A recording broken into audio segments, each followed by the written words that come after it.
Welcome to the Bayesian Conspiracy. I'm Eneasz Brodsky. I'm Steven Zuber. And we have a guest with us today. Please say hello, Oliver. Hello, I'm Oliver.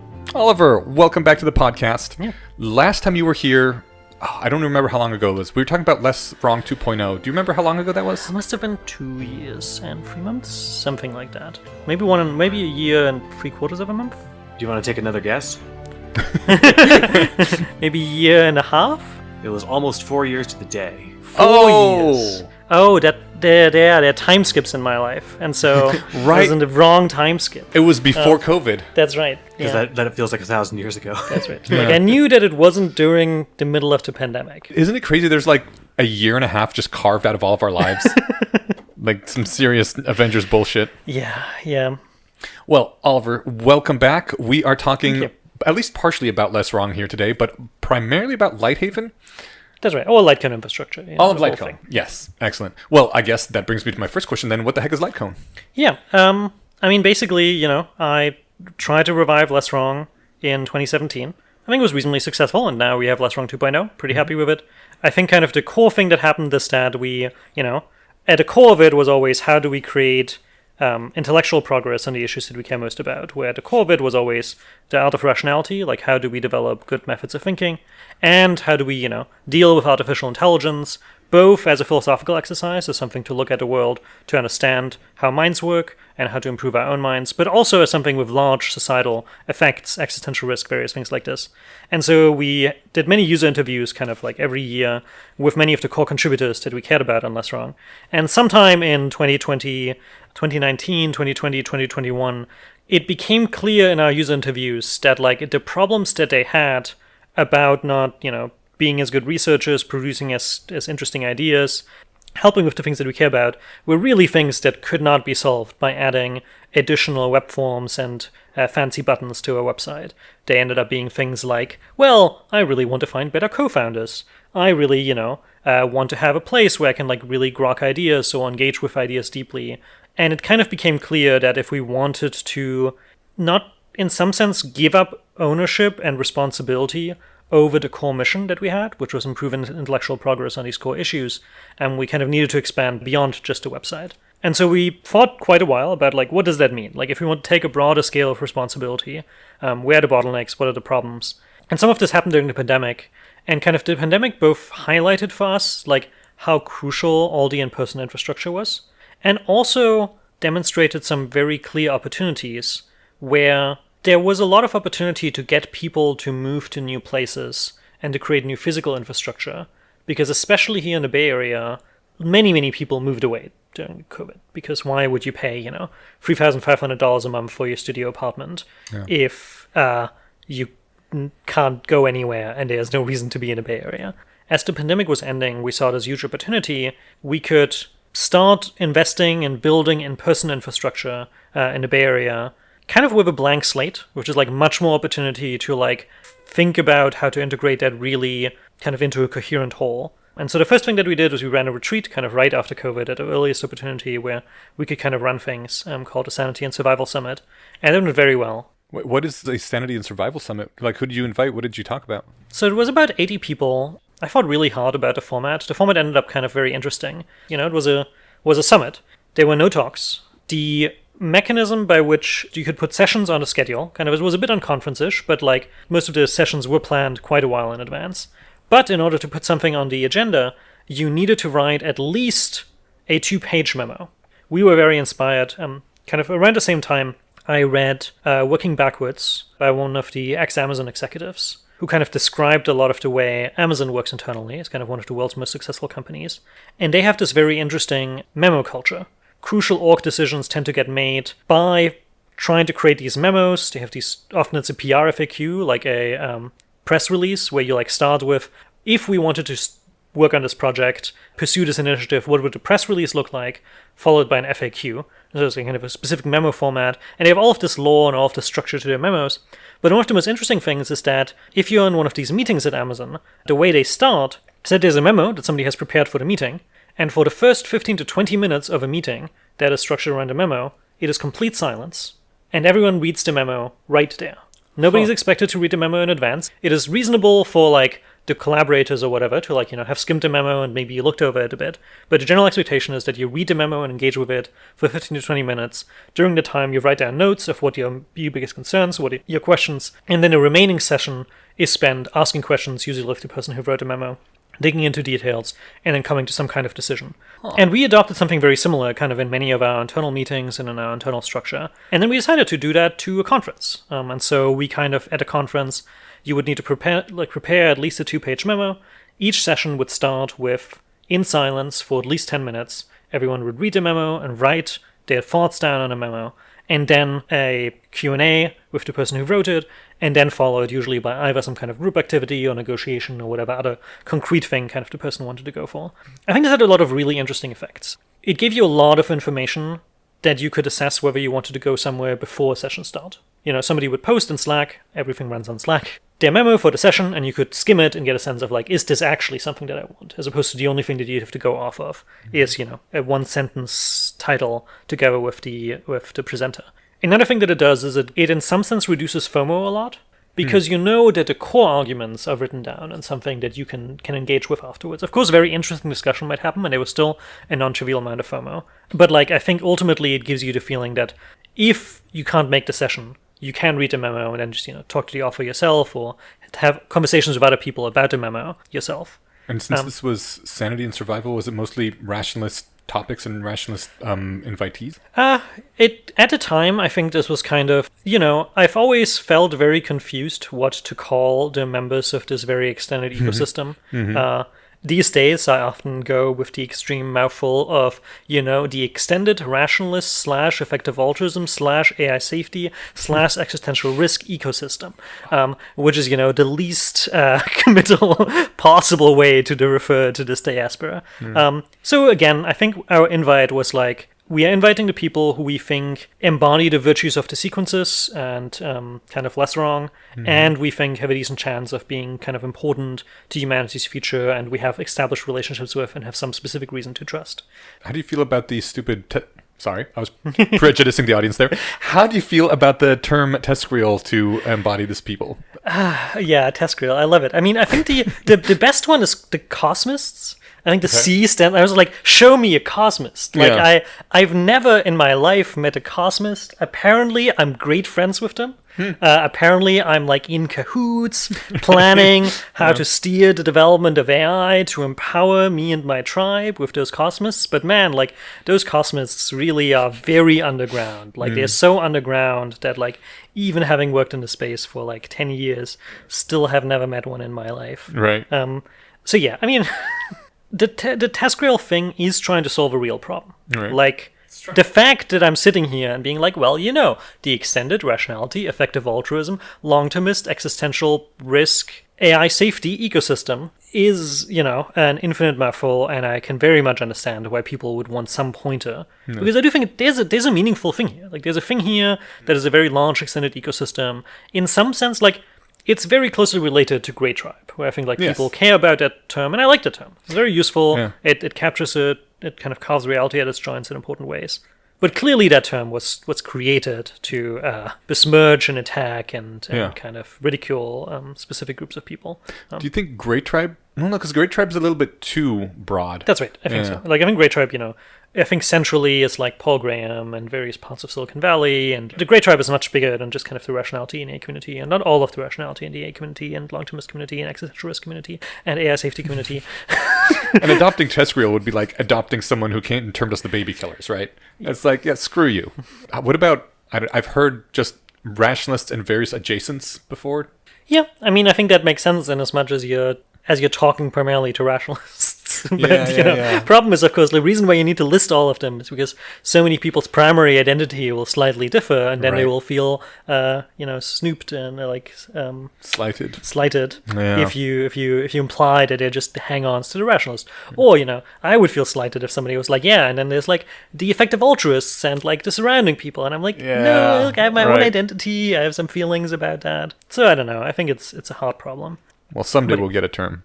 But the event went very well. Yeah, so I think the event went very well. And Where was it hosted? This was happening right kind of in 2021. And so this was less than 2 years after that extremely fun Camp Mercer incident where the Zis crew Oh my God. protested outside of the CIFA reunion or whatever. And so at the time we were like, let's just err on the side of caution and keep the location of this private. And so we booked an event venue, but we were like, we're going to announce the location. It's going to be in the extended Bay Area. Announce the occasion 2 weeks before. Please keep it generally on the down low, just as, a component of having decent security there so that we don't get another annoying protest in which SWAT teams show up. Were you there when that happened? Well, Okay. I was on my way there when it happened, and then the police turned you away? I mean, basically, we got a call. Like from our perspective, it was like we were on the way to the CIFA alumni reunion, and then people called us and were like, "Don't bother coming here. There's SWAT teams flying around. This place is fully locked down. Just go to this other location where people are going to meet up." This is like late in the evening, and then a few people stayed overnight at the CIFA venue, but then basically the next morning, like the event was called off. We had a third co-host for the first half of this podcast's existence, and Jace was at the event when it happened. Ouch. Yeah. Yeah. Did not seem like a lot of fun. And then just to briefly answer the question, and so we kept the location secret, but I couldn't help myself. The location of the event was the Triple S Ranch. And so we, of course, announced 2 months in advance the Sanity and Survival Summit. Okay. What's the third S stand for? Well, we have Oh, Sanity Survival Summit. That's okay, right. okay. All right. And then we arrived, and then we're like, wait, it's such a good name, but did they name the event venue? Is this their event venue? It was great. So we ran it at a Triple S Ranch. It's a beautiful place. It actually was kind of we checked out a lot of venues, and it was actually a substantial influence on LightHaven in the end. Really? How so? I think the key thing that a Triple S Ranch really, really showed me is a principle for event running that's something like I have it cached in my brain as privacy with mutual visibility, where kind of 2 of the most competing things that you have going on in an event is that you want to be able to have one-on-one conversations with other people, but also you really want the environment to be optimized so that you can find anyone else. Like you're at a conference, you're there to talk to other people. Frequently at conference, I have a list of people I want to talk to. It's very important that I'm somehow able to finding those people. And sending them Slack messages, setting up meetings is far too much overhead. Like I think the ideal conference venue is one where you can see where everyone is, but somehow people are still capable of having private conversations. The nice thing about a Triple S Ranch is kind of somewhat similar to LightHaven. It's like 5 buildings, much, much more farther apart. It's a ranch. It's 5 buildings around like a large field. And the dynamics that it creates is very nice because people tend to hang out on the porches of all the buildings, or kind of anywhere in the center where we set up various couches and various tents and various other things. But this means that you can have a one-on-one conversation or, have a 3 or 4 person conversation that's private because you're far enough away from everyone else. But people can just, look out over the field, look at all the porches, and find you wherever you are. Mm-hmm. And another very interesting thing that happens as a result of that is you actually get a dimension of negotiation about whether it is a good idea or a bad idea for you to join a conversation that you really don't get in conference venues where you have things like small one-on-one conversational booths or whatever, where, you walk around a conference venue and you start walking towards a conversation, or you see the posture of 2 people in a conversation, and as you get closer, you can kind of see, as they notice you, are they opening up their conversation? Are they staying in their body language focused? And actually kind of creates this 15-20 second negotiation where you're not interrupting the conversation really necessarily at all. You're not interrupting their privacy. But you still kind of, via your extended body language from 10, 15 meters away, have a negotiation about how open the conversation is, how excited are the people for you joining. Huh. And so it would happen quite frequently that, I would walk around a venue and I would see 2 or 3 people that I quite like talking in the distance. I would walk towards them. I would kind of judge, is their body language open? Is their body language closed? And then, a solid 60% of the time, I'd be like, no, I think those people kind of want to stay within their conversation. And 40% I would be like, oh yeah, I can see how, the body language is kind of more open as they didn't kind of, as they noticed me out of the corner of their eye, they more directed their face towards me, waved to me. And that was actually really important dynamic for creating kind of this feeling of there is a group of people that I'm successfully having a shared conversation with, while really all the individual parts of it can break up and refactor. And kind of another thing that is related to that, and kind of mentioned earlier about FOMO, is one of the other big things that we did. It's we basically told people that we don't want to have any sessions above 9 to 10 people. So like everything was very optimized, that like everything was in parallel, and we tried really hard to just like avoid anything that involved large groups of people, kind of partially on a principle of just like if you're sitting in a large group of people, you're not participating, you're not talking, the conversation isn't really optimized for you. It just seems better to be in an actively engaged environment. Doesn't that require a certain amount of social awareness, which our people are not very famous for? I don't know. I've just kind of never ran into that problem that much. Like in context of just like where the body language can really be read from quite far away. And like we of course tried various things to make things more explicit. Like I feel like the description that I gave was a bit more guest culture-y. Like we also had an opening talk in which we like explicitly role-played 4 different responses you can give if somebody asks you whether you can join a conversation. Oh. Where we were like... That's how they did that at Vibe Camp, and I found that really valuable. Nice. I can read social cues, fortunately, most of the time. But what it did was it established a guilt-free and hassle-free way of, here's the way that you can say yes or no to people asking if they can join your group, and here's the way you get up and leave, and then no one's feelings can be hurt. And as far as I know, no one's feelings were hurt. It was great. Mm-hmm. Yeah, setting up those norms is valuable. I don't know. I don't want to oversell that problem as something that our community has a huge struggle with. Yeah. Some of us are quite adept at it, and some of us aren't, and I think we probably average somewhere in the middle. So. Yeah, so I do think the specific things that we said at the beginning was, yes, you can join, but please fishbowl for 20 minutes. I think that's kind of one of the most useful technologies. Fishbowling is a term for just like, there is a container, you can be outside of that container and look into the fishbowl, but don't tap on the glass, don't try to disrupt the container that's going on. Having that as an affordance really helps. Also, of course, being like, no, I prefer to continue this conversation in this group. Or being like, yes, please join. I think having that explicitly called out and role-played at the beginning a bunch. How did that turn into the idea for LightHaven? So I think at the end of that event, we were kind of specifically thinking about what kind of in-person infrastructure we wanted and how to kind of think about this whole extended ecosystem at an in-person level. And we just at the very end kind of had a talk that was like, should we build a campus? You all just spent 1.5 years of your life kind of alone and in your homes and in much smaller contexts. Of course, we understand this is going to be biased, hard to give a clear answer to, but like, would you be interested in just like joining and like being deeply involved with like an in-person campus that we built out of the people that are present here and kind of the broader extended ecosystem? I think like of the people who were there, I think it was like 75 to 80% were like, yes, I think I would like very seriously consider just like substantially changing my life and substantially changing like where I live if the infrastructure was there. I think, of course, lots of people had different opinions, and this was all kind of in the middle of Miri at the time was considering where to live and where to move. They were considering like moving to New York, moving to various other places, and so there was, of course, a lot of conversation about, well, if such a campus existed, where should it be? Why did you settle on Berkeley? Everything else is impossible. Network effects are just too strong. Even after the pandemic, I think just being anywhere else. We actually did quite a bit of experiments. One of the places that was the most interesting, and in some sense is like being revived right now with the Freedom City discourse, is the Presidio, where San Francisco, has this whole area north of San Francisco that's federal land. It's a beautiful park. It has these buildings that you can rent. Can't really purchase them, but you can buy long-term leases from the federal government. We considered making that kind of like the location of a campus. My favorite plan was locating it on Treasure Island. Cool. So perfect because, so many people we talked to were like, I really wanted to be in San Francisco. The other people were like, I really wanted to be in the East Bay, conditional on being in the Bay Area, which is also a question that we thought quite a bit about.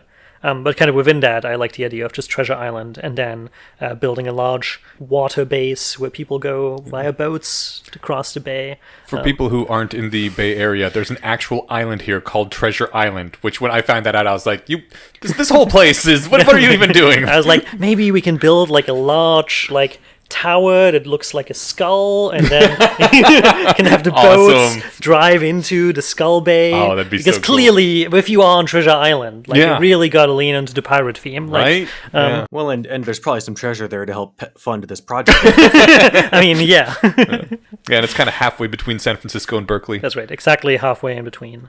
I have heard at least a couple people say that the San Francisco and the Greater Bay Area is kind of like the modern day Athens. This is like where all the major thinking is happening right now, and anyone who really wants to contribute basically moves here. Yeah. I mean, I do think, to be clear, like, New York obviously continues to be like a really big major hub for a lot of thinking.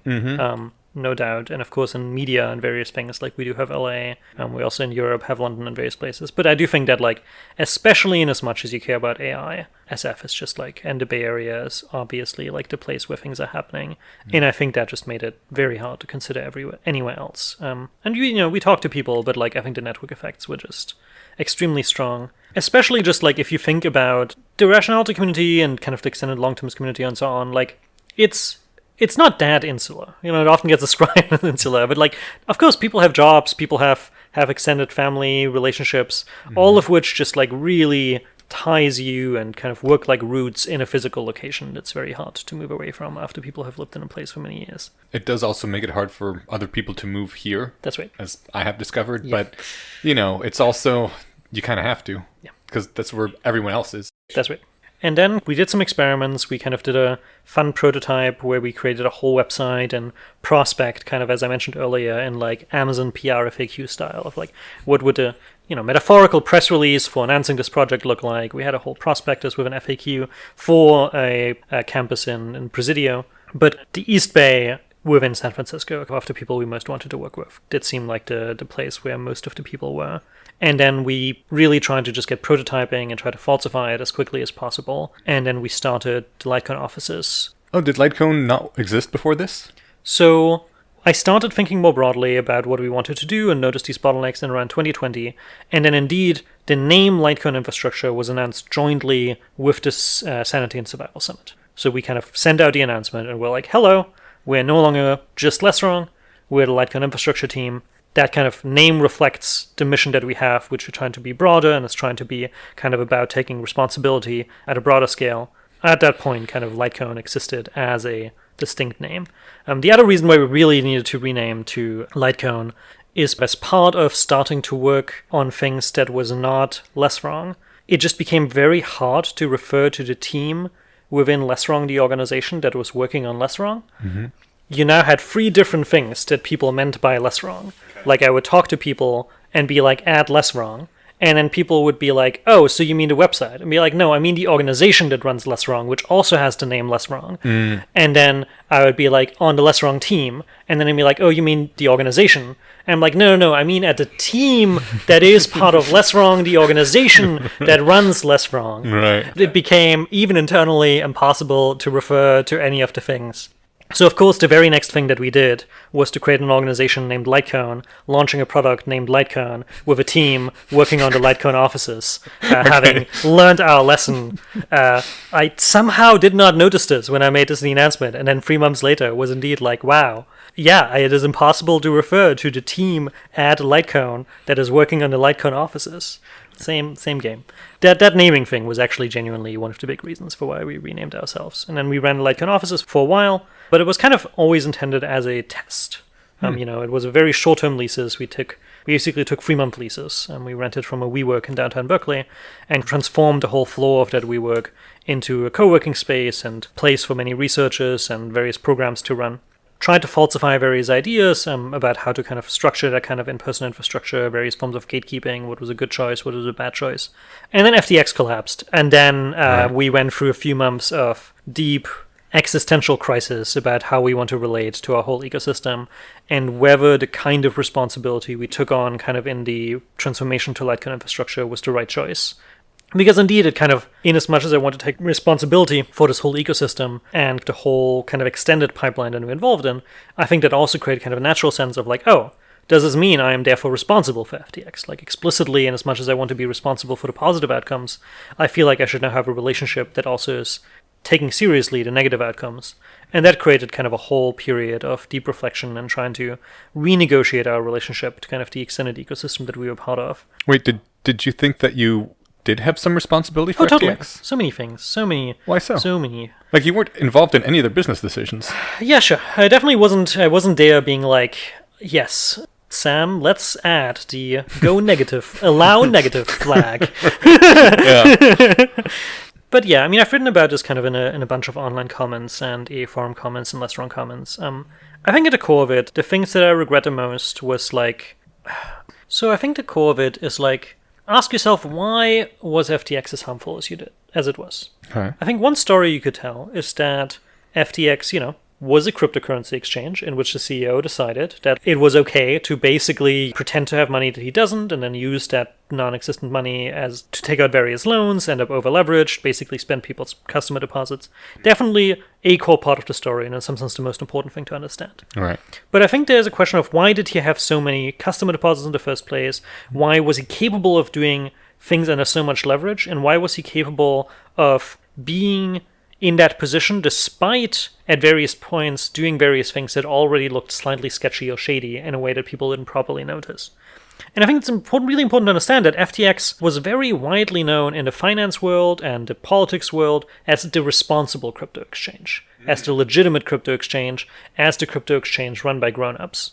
I think some of that was like down to the charisma and kind of the way Sam and a few other executives portrayed themselves, but I think a non-trivial fraction of it was because FTX was vouched for by many people that others really trusted. There was a trust network there. There were people who vouched for Sam on a kind of repeated basis that ultimately just very solidly in the eyes of many moved Sam out of the potential reference class of just like a reckless crypto founder, but just like somebody who knows what they're doing, who's a grown-up, who's responsible. I think the effective altruism component was really quite substantial here. The fact that like he was donating so much, the fact that like there was all of this endorsement from the substantial effective altruism community, and a lot of the people that he was working with, who then ultimately ended up the kind of people that were in some sense possible to be dragged into a political conspiracy. One of the people that ended up trusting Sam when I think they deeply regretted it was, of course, like a lot of the core Alameda and FTX staff, all of which were like hardcore EAs and hardcore long-termists. And I think like another thing to understand is I worked at CA and I think I talked 4 years ago, so that was like I think a year or two after I must have left CA. Real quickly, CA is? Center for Effective Altruism. And so I think one of the things to understand is like I left CA in early to mid 2017. My CEO at the time was Tara McAuley, and my board member just around that time was Sam Bankman-Fried. They basically almost immediately, like within a year or two after I had left, like late 2017, early 2018, I think maybe into late 2019, there's a lot of complicated politics, a lot of complicated inside baseball dynamics, but basically like the organization that I had helped build, which was the Center for Effective Altruism and the Effective Altruism Outreach Team and various things like this, the leadership of that organization then basically left, recruited about 10, 20 of the most competent people from the effective altruism community, and founded Alameda Research. This founding story of Alameda Research was the leadership of the Center for Effective Altruism deciding to found Alameda Research. Wow. Later on, there was a big fallout, and I think around 2019, 2018, approximately 50% of the relevant staff quit, importantly out of concerns for the character of Sam. Yeah. But at that point, you had already left. Why do you feel personal responsibility for this? Like, were you one of the people who said, I think Sam Bankman-Fried is trustworthy? No. I had founded the organization that had empowered, at the time, one of the co-founders, like, Tara McAuley, who was my boss at the time, and also a close friend of mine for many of those years, had empowered her to be in a position via kind of being involved in founding that organization, given a lot of legitimacy. Like, I ran the first 2 EA Globals, which in some sense, I think of them in some sense as the events that established the modern government of EA. Okay. Kind of before EA Global 2015 and EA Global 2016, the EA summits had been run by Leverage Research, but it was always a very contentious issue. They were kind of a niche group. So it was kind of your work that helped create all this. That's right. I think like in a very concrete way, like just like I had empowered many of the relevant people, I had created a status hierarchy and had created a culture and a community that ended up funneling talent towards this. And I think many of the individuals took the right action. Like, as I said, many of people left, but it just wasn't enough. Despite many people leaving, there wasn't an appropriate follow-up. FTX still ended up very highly trusted in the ecosystem, despite us being by far in the world the people best positioned to like notice that shady things were going on. Having had a high-profile dispute with Sam Bankman-Fried about him being kind of reckless with money, we really had enormous opportunities to notice that, do something about that in time. And so I think had a responsibility to therefore prevent some of that, but also beyond that, just like very, very actively lend our name and our brand and our identity and our integrity like to the support of FTX. I think basically out of financial self-interest. I mean, the amount of money was truly staggering. He was by far, I think maybe the person in all of history, but at least the person presently alive who had become the fastest billionaire. So you think since the organization was basically executing a lot of the initial programming that you helped put in, you would have probably fallen into a similar trap for not having enough safety. Oh, no, I mean, I left CA because I thought it was a pit of snakes. So, like, it's not that then you really shouldn't feel like you're that responsible for it. Like, you can't take over the entire organization and re-aim it once you... So one of the things that I could have done, and I think it was actually one of the things that I did a bit too late. The last time I was actually on this podcast, I think, it might have been... I did 2 podcasts in relatively quick succession, where I, like, actually first talked about my experiences at CA and, like, why it felt to me like it set things up in a very dangerous way. The thing that I regret the most, and where I think I deserve the most blame, is indeed to just, like, have these extensive concerns and just never write anything publicly about them until, like, 2021, 2022. I think it was a huge betrayal of kind of, like, what our ecosystem was about and the trust network that we had. I did it because many people over the years kept telling me that it was a bad idea, that it would cause lots of public drama, that it would, like, draw lots of attention in unproductive ways because, various people might get angry and in dumb ways, which I think I have a lot of sympathy for, but I do think that was just a choice that I think caused an enormous amount of harm, or alternatively, could have caused an enormous amount of good if I had made it differently. I think that this has been the downfall of more than a few movements where don't say critical things because it'll hurt the movement. That's right. Yeah. Yes, it is a thing that these days, like, I have extremely intense immune reactions to, and whenever in my extended environment I now see people making that argument, I react with much emotion. But at the time I believed it, and I think to be clear, there are good arguments for it. Like, I think Scott Alexander has historically written quite a bit about how indeed there are mobs, there are social movements, and I think in particular some of the radicalized left that has historically been out for blood and trying to cancel people, and in that environment, revealing information that sends the mob on you is dangerous and is something that I do like it when my environment doesn't generally do. But kind of FTX really showed me what the cost of that is, in as much as you also end up in a position of just, like, large amounts of power and influence over the world. Damn. Then FTX happened. We had a bit of an identity crisis. I was trying to understand. I think the other big thing that's kind of really important to understand about the FTX point is just I updated really hard that the concerns that I observed in our extended ecosystem were not just things that seemed bad to me from the inside. As I said, I left CA kind of being like, well, this is a pit of snakes. Mm-hmm. What made you think it was a pit of snakes specifically? For example, Tara had become, like, I had a conversation later after I had left the organization with her, but basically she had become CEO sometime in, like, late 2016. But she didn't tell anyone on the US team about that fact, which is a very weird thing to be like, how can you be CEO? But, like, Will McGaskill was official CEO. He was launching Doing Good Better, and so was kind of busy with various book promotions too and various other things. De facto, Tara had started being CEO, and within the UK office, kind of being de facto referred to as executive director, as Will was reprising to other stuff and had his own team. But she's kind of described it to me as intentionally creating an environment, and she was leveraging the fact that the US part of the organization did not know that fact, such that she would have conversations with people in which they underestimated her, and therefore she would have more ability to, like, notice who was plotting against her in various ways, and, People within the organization plotting against her? Yes. Why were they plotting against their own CEO? Why would you plot against your own CEO? Well, first of all, half of the organization consisted of spies. What? Like government spies, or what kind of spies? Leverage research spies. Oh my god. Yeah, I mean, it's important to understand that kind of, like, the way CA started is just a weird way, where, like, leverage research kind of started the EA Summit, and then was involved in various early EA activities. In 2014, after they ran the big EA Summit, they had a conversation with, at the time, 80,000 Hours and a few other people involved with kind of the UK side of effective altruism, that it might make sense for them to take over some of those things and run kind of the next big EA conferences. But there didn't exist a thing like CEA. There happened to exist a legal umbrella called the Center for Effective Altruism that nobody had ever referred to. It was just an entity that people made up so that like you could have Given What We Can 80,000 hours under the same organization. But it was a legal organization at this point, right? That's right. It was a legal Okay. entity, but it didn't, for example, have like an active executive director. Oh. It didn't have any full-time staff. Oh. It was just like a legal entity that existed to like be a charity. Having umbrella organizations is not particularly weird. It's basically a conglomerate, but it meant that it itself was not really an institution. It was just kind of a umbrella organization for Given What We Can in 80,000 hours and maybe one or two more other organizations. But then Center for Effective Altruism wanted to start doing things like the EA summits and running conferences. And so Neil Bowerman, who later on started working at FHI quite a bit, and I think before had also worked at FHI a bit. That's the Future of Humanity Institute? That's right.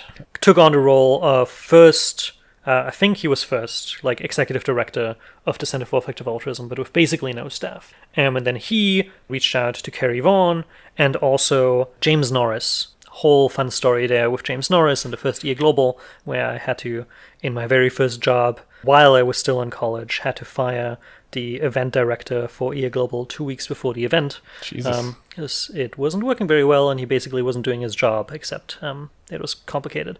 He recruited Kerry Vaughan, and Kerry Vaughan was relatively quickly ended up very close to a lot of the Leverage crew. And then he recruited Tyler Alterman, who recruited Peter Buckley, who Tyler Altman then also recruited me. And kind of the whole organization was remote, and a lot of the movement building activity that started happening under the Center for Effective Altruism umbrella started happening in the Bay Area, and within the Bay Area, a lot of their talent and attention started being relatively close or being drawn actively from Leverage research.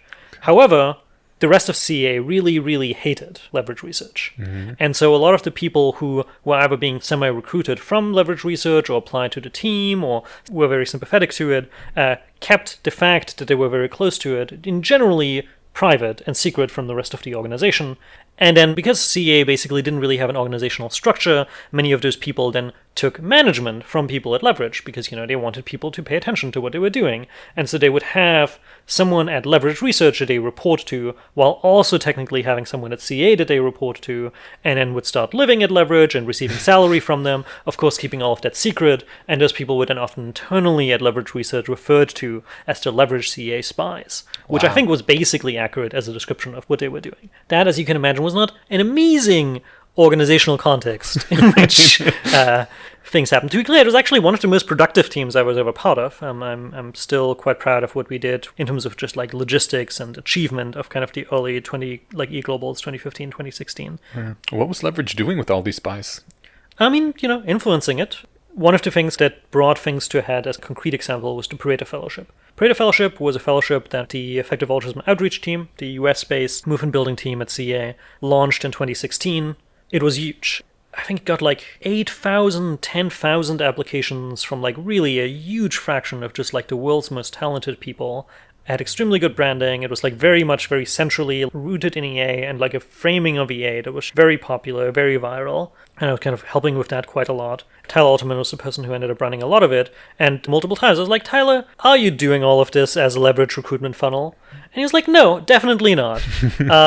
He was definitely doing it as a Leverage recruitment funnel. Like, it became very clear. I think I talked with Tyler a year or two ago. He has left Leverage and also kind of regrets many of the things he did at the time. But he was very much like, yeah, like, the program itself basically was a copy of the Leverage research training and onboarding combined, and the interviews were basically kind of a lot of the Leverage interviews. And yeah, I think they attracted an enormous amount of like very capable talent that was worth like a huge amount to them as a result of like the activities of their spies. Okay, I was hoping maybe someday in the future to have an episode on Leverage, but since we've talked about it so much right now, can you maybe give a quick 2-3 minute overview of what Leverage is for people who have not heard of this before? And at my old group house, we used to have a timer. We had 3 timers. I don't remember what the third one was about, but one was the Leverage research timer, and the other one was the consciousness timer. As soon as anyone mentioned Leverage research or consciousness, you would set them, and they would be, I think, 15 minutes and 30 minutes. And when the timer went off, you had to stop. Because otherwise, the debates about what exactly consciousness is and what moral patienthood consists of, or the infinite storytelling about the weird shit going on at Leverage Research would consume all conversations. Yeah. So, I'm luckily these days, Leverage is much less active, and I'm much less worried about that. But definitely it was a topic that for many years, it was very interesting and kind of had a very juicy, gossipy nature to it. I actually didn't realize Leverage was still going. I haven't heard anything about them in a while. Yeah, I mean, they these days are very small. Almost all their staff left. I think it's 4 staff left. What was their goal What was leverage doing? I mean, I don't know. I think like roughly the story that I have is Jeff Anders was a philosophy PhD student and I think subsequent professor who really loved Descartes. And then at some point tried to like figure out what good reasoning looks like from first principles. Oh dear. He started writing a series of blog posts and research papers on the internet, and then decided that like psychology research ultimately is like the right way of figuring out what effective both institutions and effective minds should look like. In some sense, a very rationalist mission. Was this before the replication crisis? Yep. One of the things that I think actually leverage kind of most gets base points from me is I interned there in 2014. And I had many debates about the replicability of cognitive science. And that was just at the very initial phases, but mostly solidly before the replication crisis. And they just were completely right. I was like very cognitive science pilled, and they were very much like, I think they basically had to get the rough things right. They were like, small effect sizes using the statistical methods of cognitive science, completely useless. There's no way you have correctly detected a 5 to 10% improvement in this thing. If you want to do interesting cognitive science, you want to look at large effect sizes. The whole philosophy of everything what they did was always, we want to do psychology research, but we are interested in large effect sizes, not small effect sizes. We want to find things that like improve the productivity or improve the output or improve the robustness of concepts by 2x, 3x, 10x, 30x. And the variance of human performance is quite wide. So it's not like you have a 0% prior that like there exist such methodologies. Especially if you extend that to include forms of social organization, where like it is very clear that there exist companies out there that are 100 times more productive than other companies. And it's reflected in things like market cap and revenue and other things. Yeah. And so that was kind of the philosophy in which they started. For many years, they mostly recruited people to like sit and write Google Docs to each other. Long Google Docs thinking about psychology, generally relatively not very like experimental statistics oriented, but like they did do experiments on things that like looked like they would have large effect sizes. For example, famously, the experiment in the rationality community that I think has resulted in the largest numbers of disclaimers and warnings, which was the leverage research polyphasic sleep experiment. Genuinely, just like I think a valuable contribution to the state of human knowledge. Also just drove a bunch of people really crazy. Turns out, like, polyphasic sleep, man, actually doesn't don't work. do it. Like, well, it works for some people. Like, Matt Fulcher is one of the people who, for many years, hung around the leverage orbit. I think has hunted them a non-trivial amount. Has also been involved with Miri and various other organizations. Like, he has been polyphasic for many years, just like solidly, like healthily, productively. He runs Bellroy, which is a large, successful wallet manufacturing company. But you can't hack yourself into it. It seems that at least about 50 to 60% of people will just have literal hallucinations if you try to, like, force yourself to stay on a polyphasic sleep schedule. I saw someone in my life personally have a bit of a breakdown trying to do polyphasic sleep. Yeah.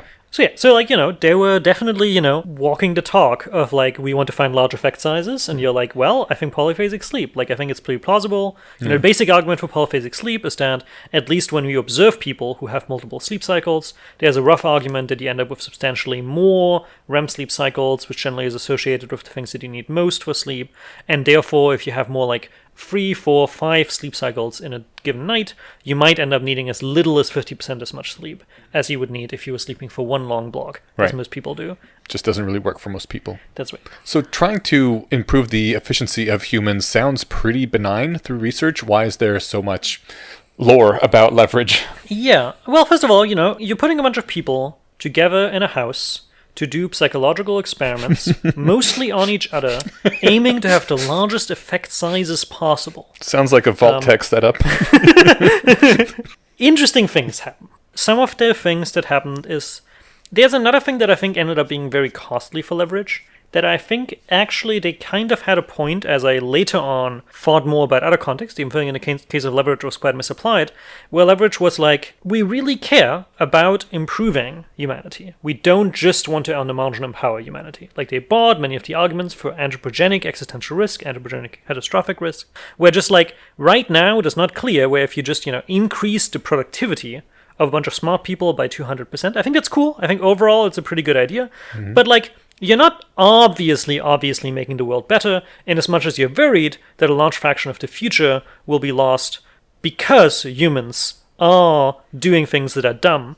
And so if you just make them more productive or make it easier for them to do things more quickly without allowing them to do things more wisely, you're not necessarily improving the world. And taking that argument seriously, they were like, whenever we develop cognitive technology, whenever we try to do any of these stuff, we're going to do it privately with a very, very strong confidentiality by default norm. And so whenever anyone did any like experiments at Leverage, or whenever anyone tried to do various things in the space, the techniques and the experimental results and the things that they experience would generally be considered very private. That itself, I think, creates a context that is very cognitively scary and draining for people. You're there, you're trying to do weird, crazy things with your mind, and you can't even talk to anyone else except your boss and your reports and your colleagues about it.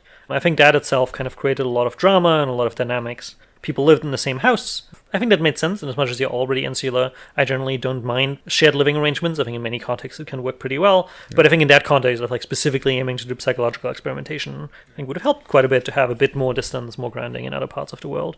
And then another component was, I think, Jeff Anders is, I think, very influenced by what I think of as something like the Thielian as opposed to the Paul Graham school of politics. Silicon Valley roughly has two schools of politics, where I think the Paul Graham school of politics tends to be very much one of don't worry that much about the adversarial dynamics. Build things that people want. That's the central motto of Y Combinator. You create value. You, of course, try to do a reasonable attempt at like capturing some of that value, but like try to avoid the part of life that can be dominated by zero-sum competition, by conflict, by people trying to like fight with each other over resources. Build things, do a reasonable attempt at trying to capture the surplus. In the long run, the arc of history will reward the builders. Peter Thiel ran PayPal, one of the most successful and like famous company that he has run, maybe next to Palantir now.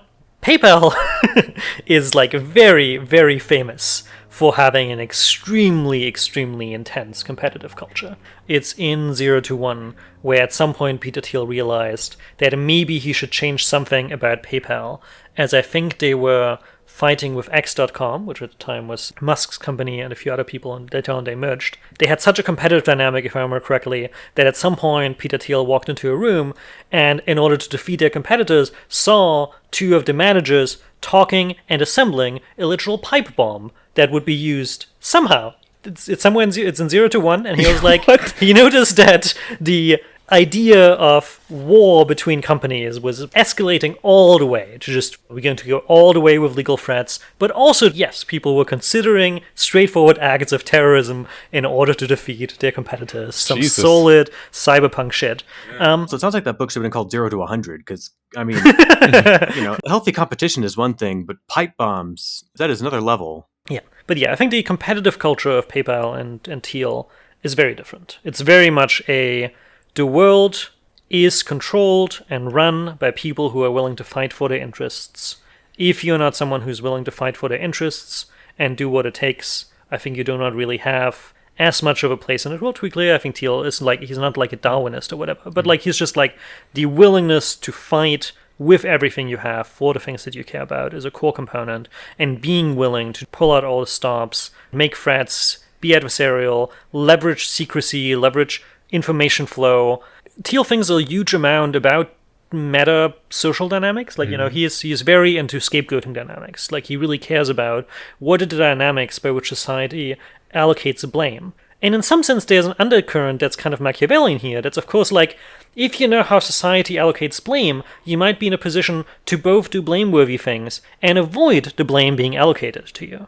If you know that the world runs on scapegoats, it is very tempting to do things that in some objective moral sense would cause you to be scapegoated, because you know that the world runs on scapegoats and not actual blame allocation. And so as such, there's of course both a sense of unfairness that comes with a worldview that is kind of heavily grounded in these ideas of justice tends to be an emotional expression, tends to be a collective scapegoating, a kind of lynching dynamic, more so than it is an allocation of responsibility that I think kind of produces an adversarial relationship to the world. And Leverage was very much, kind of to finish the loop, a Thielian company. Jeff had worked with Thiel himself quite a bit. Not like worked with him, but like Thiel was one of the primary funders of Leverage research for many years. I think he had interfaced with Thiel a non-trivial amount. And I think that produced a dynamic that was very ill-fitted for the effective altruism world, which was very, very much running on a Paul Graham school of politics, in which the thing that you do is you keep the politics away from you. And so you had this institution that was in some sense involved in the founding, involved in the creation, and was now surrounding its central leadership institutions and infiltrating them extensively with its spies, who had a relationship to conflict that was very different. There was a much more of an endorsement of conflict. Good institutions know how to think about conflict, take it as an object. And that created a huge amount of conflict, and I think that itself made it a very interesting topic to talk about.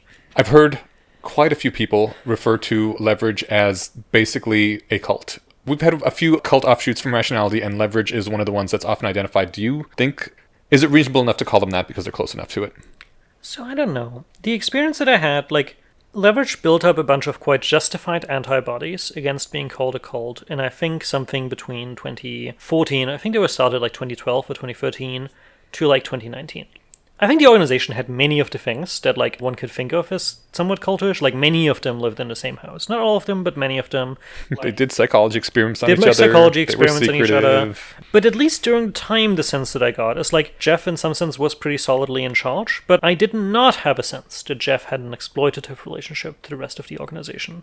I've heard that this later on kind of changed in various ways. I interned there, I was friends with many of the people there, often went to their parties. The people there felt very self-determined. They did not feel like there was...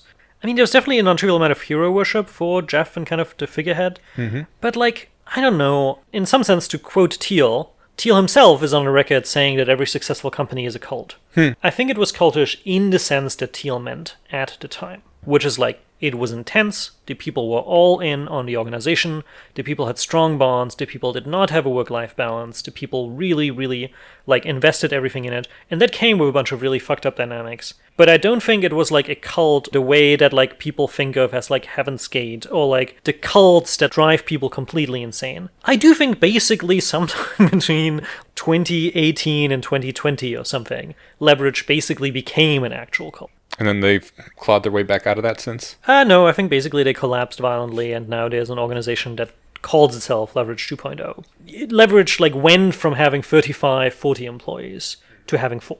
It's not really the same organization. It's not really the same institution. Well, that was fascinating, and we have gone on for quite a while. So I want to bring us back to our original topic, which was LightHaven. That's right. But wow, that was fantastic. Thanks. The only thing that I'd say that differs that from a cult, there's a difference between participating in novel psychological experiments and being subjected to adversarial psychology. That's right, and I think that's one of the things that really changed between 2018 and 2020. I do think people were doing things, but I don't know, I kind of, ex post, I kind of would have regretted participating in the polyphasic sleep experiment.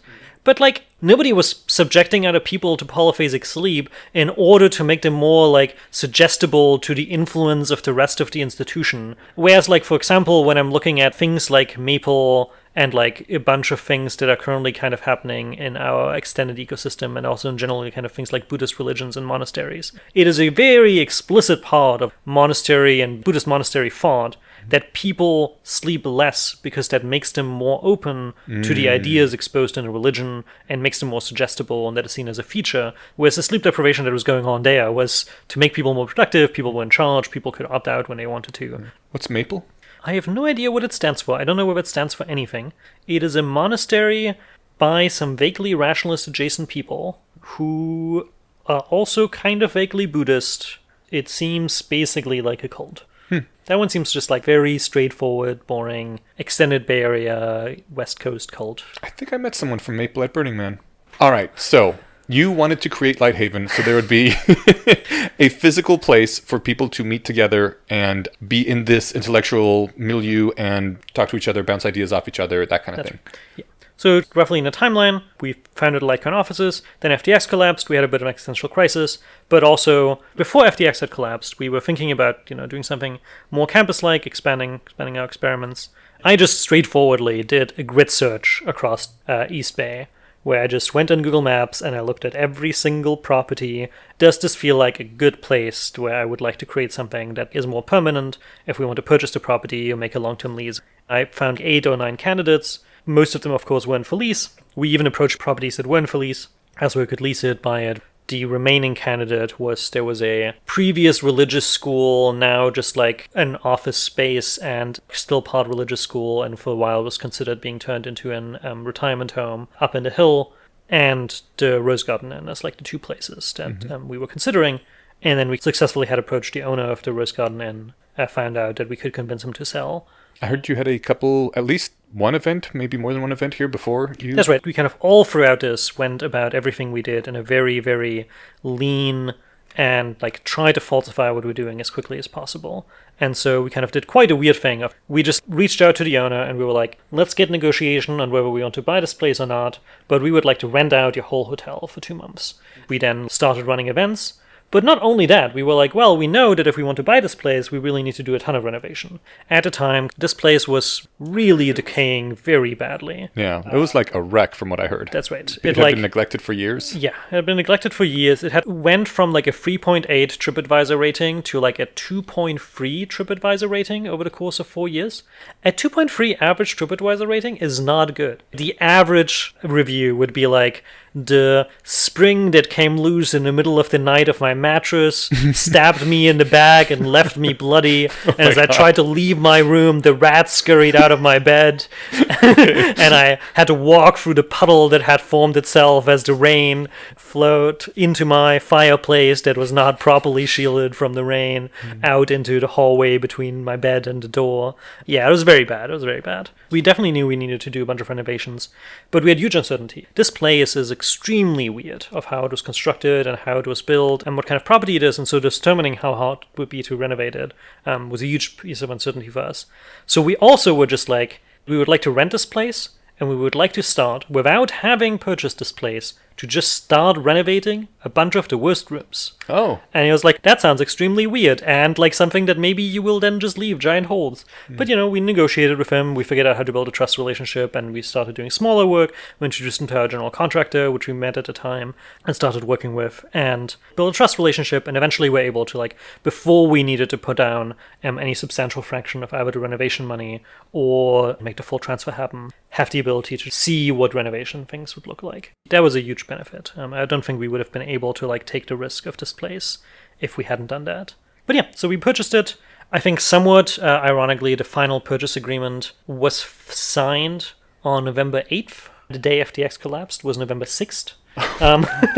Wow. So I had a very fun weekend where clearly the finances and the amount of money available for various things like AI safety and existential risk and rationality and various things like this was drastically changing just over kind of the final days where we had the opportunity to pull out and revert everything that we had done. What made you decide to, like, when you see FTX collapse and literally hundreds of millions of dollars, some fraction of that you were assuming we're going to pay for all this, and you saw all that disappear, what made you still decide to go ahead and sign the paper?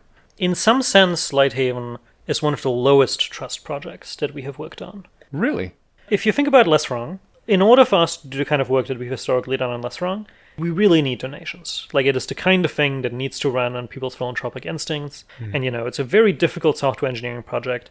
And I thought a lot about whether there are various ways to monetize things in ways that would allow us to capture a fair share of the surplus.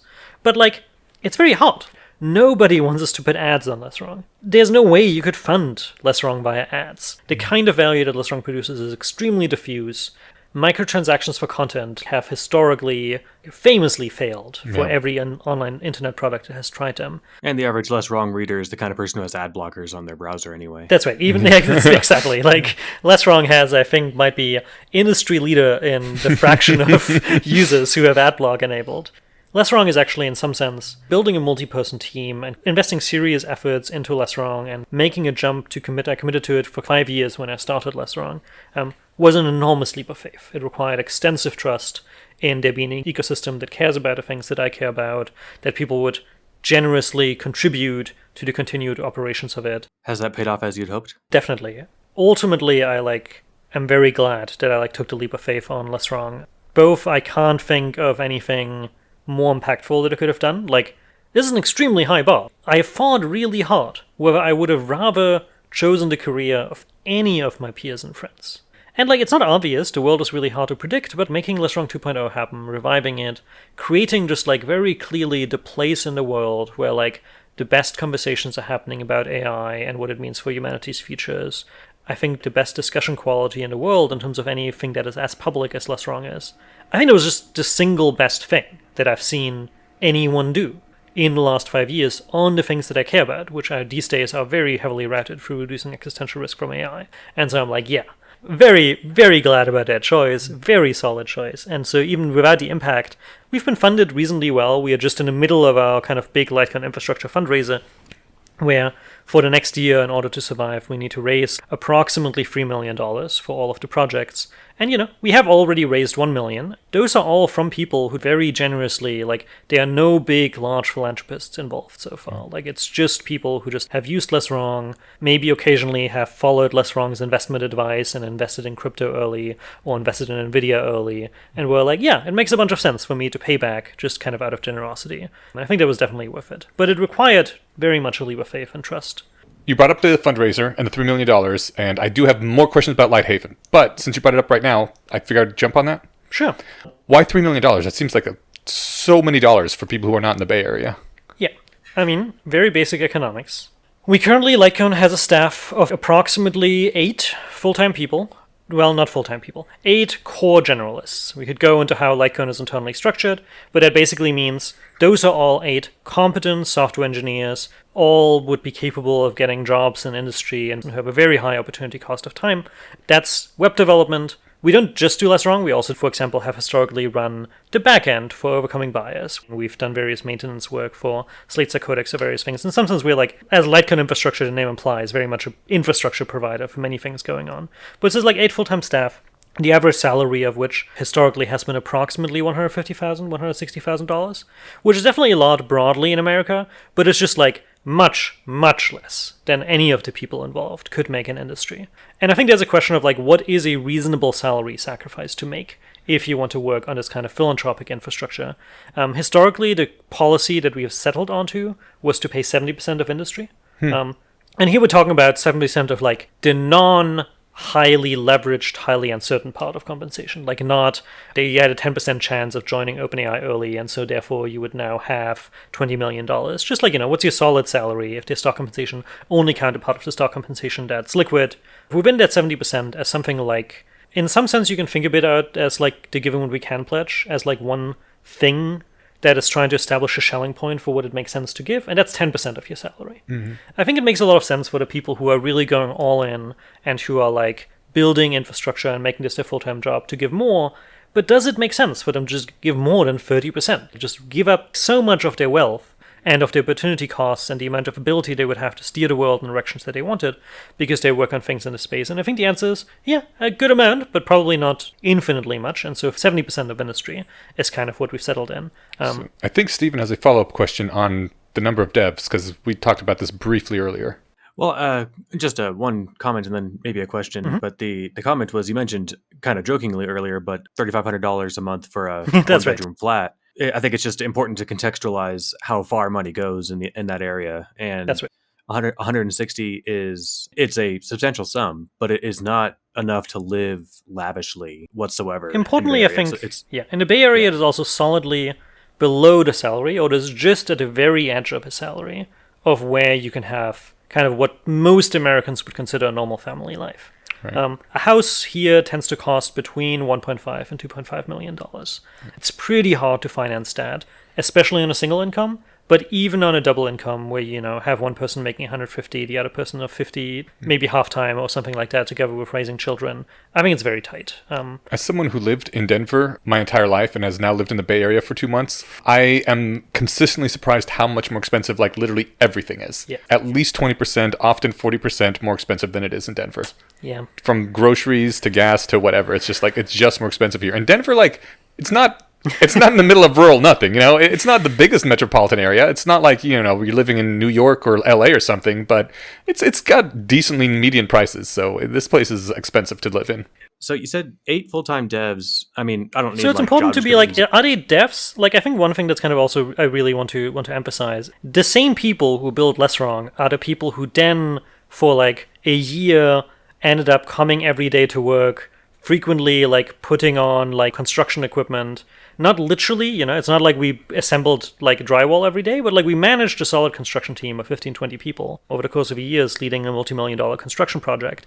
And so I do really think the word generalist is appropriate in a sense that the way LightCon operates is we try to structure us organizationally such that we are capable of solving whatever problems we kind of identify our broader ecosystem to have, which historically has meant definitely requiring dev skill. So many problems can be solved with programming and software engineering, but also has required the skill to manage other people, the skill to solve physical problems in the world, handle, in our case, construction, handle the assembly of physical products. We've launched the Less Wrong books and various other things.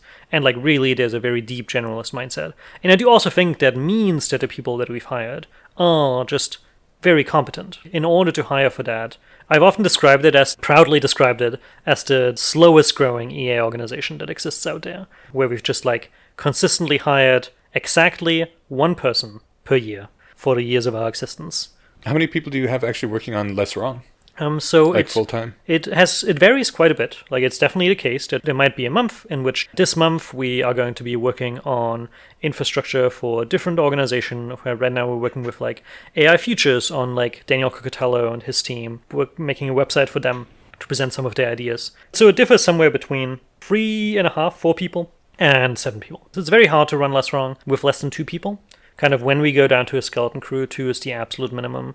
Where if you have fewer than that, things just fall apart very quickly. You just need to be on call if the site goes down. Bots, and we have to deal with DDoSes, have to deal with bots, have to deal with spam, have to deal with moderation. 2 is kind of the absolute minimum to keep things at a steady state.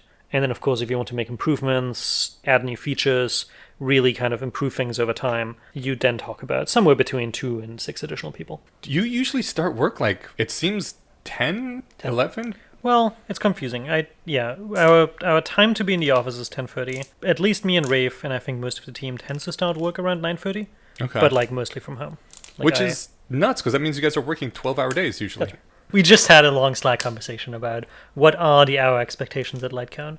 Mostly we're very chill. I mostly care about where people get the work done. I was a bit like, look, I do think 60 hours a week is like the reasonable baseline expectation. If people were only working 40, I think something would be going quite wrong. 55 to 65 is kind of roughly the hours that I expect. It like massively differs with the kind of work. Like when I'm doing fundraising work, and especially fundraising writing, like when I wrote my fundraiser, like I would easily spend 2.5 hours a day actually writing, and the rest just like staring into nothingness, distracting myself, cycling through my infinite cycles of Facebook, Hacker News, Less Wrong, EA Forum, Twitter, Facebook, Hacker News, Less Wrong, EA Forum, Twitter. As a person who has never worked at a startup and who has been pretty strict in my life about trying to keep my work hours to roughly 40 hours a week when I'm working for a corporation. And I mean, I worked in accounting, so that meant some weeks I would work 20 hours a week, and then other weeks I would work 55 hours a week for it. So it averaged out to 40 hours a week. Is this normal for startup? Why 55 to 60 hours a week? It's definitely normal. I mean, I think like I've known very few startups or small organizations in the Bay Area, at least, that work substantially less. I think Paul Graham has an old essay that's like, you can choose exactly one thing that you can do next to work if you run a startup. You can have a family, you can have a hobby, you can do one thing, but not 2 things. And so my sense is, I don't know, if you subtract the amount of time that one other thing takes and then all the remaining stuff gets to work, I think that usually ends up at around 60 hours. But it depends heavily. I mean, like, I am one of those cursed people who needs 9 hours of sleep a night, otherwise I cognitively deteriorate quickly. Wow. So for me, 60 hours is pretty costly, and more seems kind of hard to arrange. But like I know other people who only need 6 hours of sleep. So if you're working 12 hours and sleeping 9 hours, that leaves only a few hours in weekdays, like what, maybe 4 hours for other life stuff? That's right. Okay. A thing that I think came up in our internal conversation about work hours was, does being on Slack count as work? At LightCon, it definitely has to. Aaron Silverbook's, I think, small booklet, that's like the adventures of the LightCon team. He has a section where he describes the LightCon hive mind, where just everything we do routes through Slack. We have automations where our whole campus tends to route through Slack. Like when somebody rings the doorbell, what happens is that a message gets posted to Slack with a video of somebody ringing the doorbell and like why they want to enter campus. When we receive a donation, that's a message that goes into Slack. When we receive an application for a new event that runs here, that goes into Slack. When somebody applies, like on our job application page, that goes to Slack. When a large bank transfer happens, like that goes to Slack, so I can review it and like understand whether that is expected movement or not. So yeah, kind of everything constantly lives on Slack, and so that like creates this environment in which I think for many people it is natural to spend some fraction of the day outside of work, like being active on Slack, chatting, talking to other people about strategy.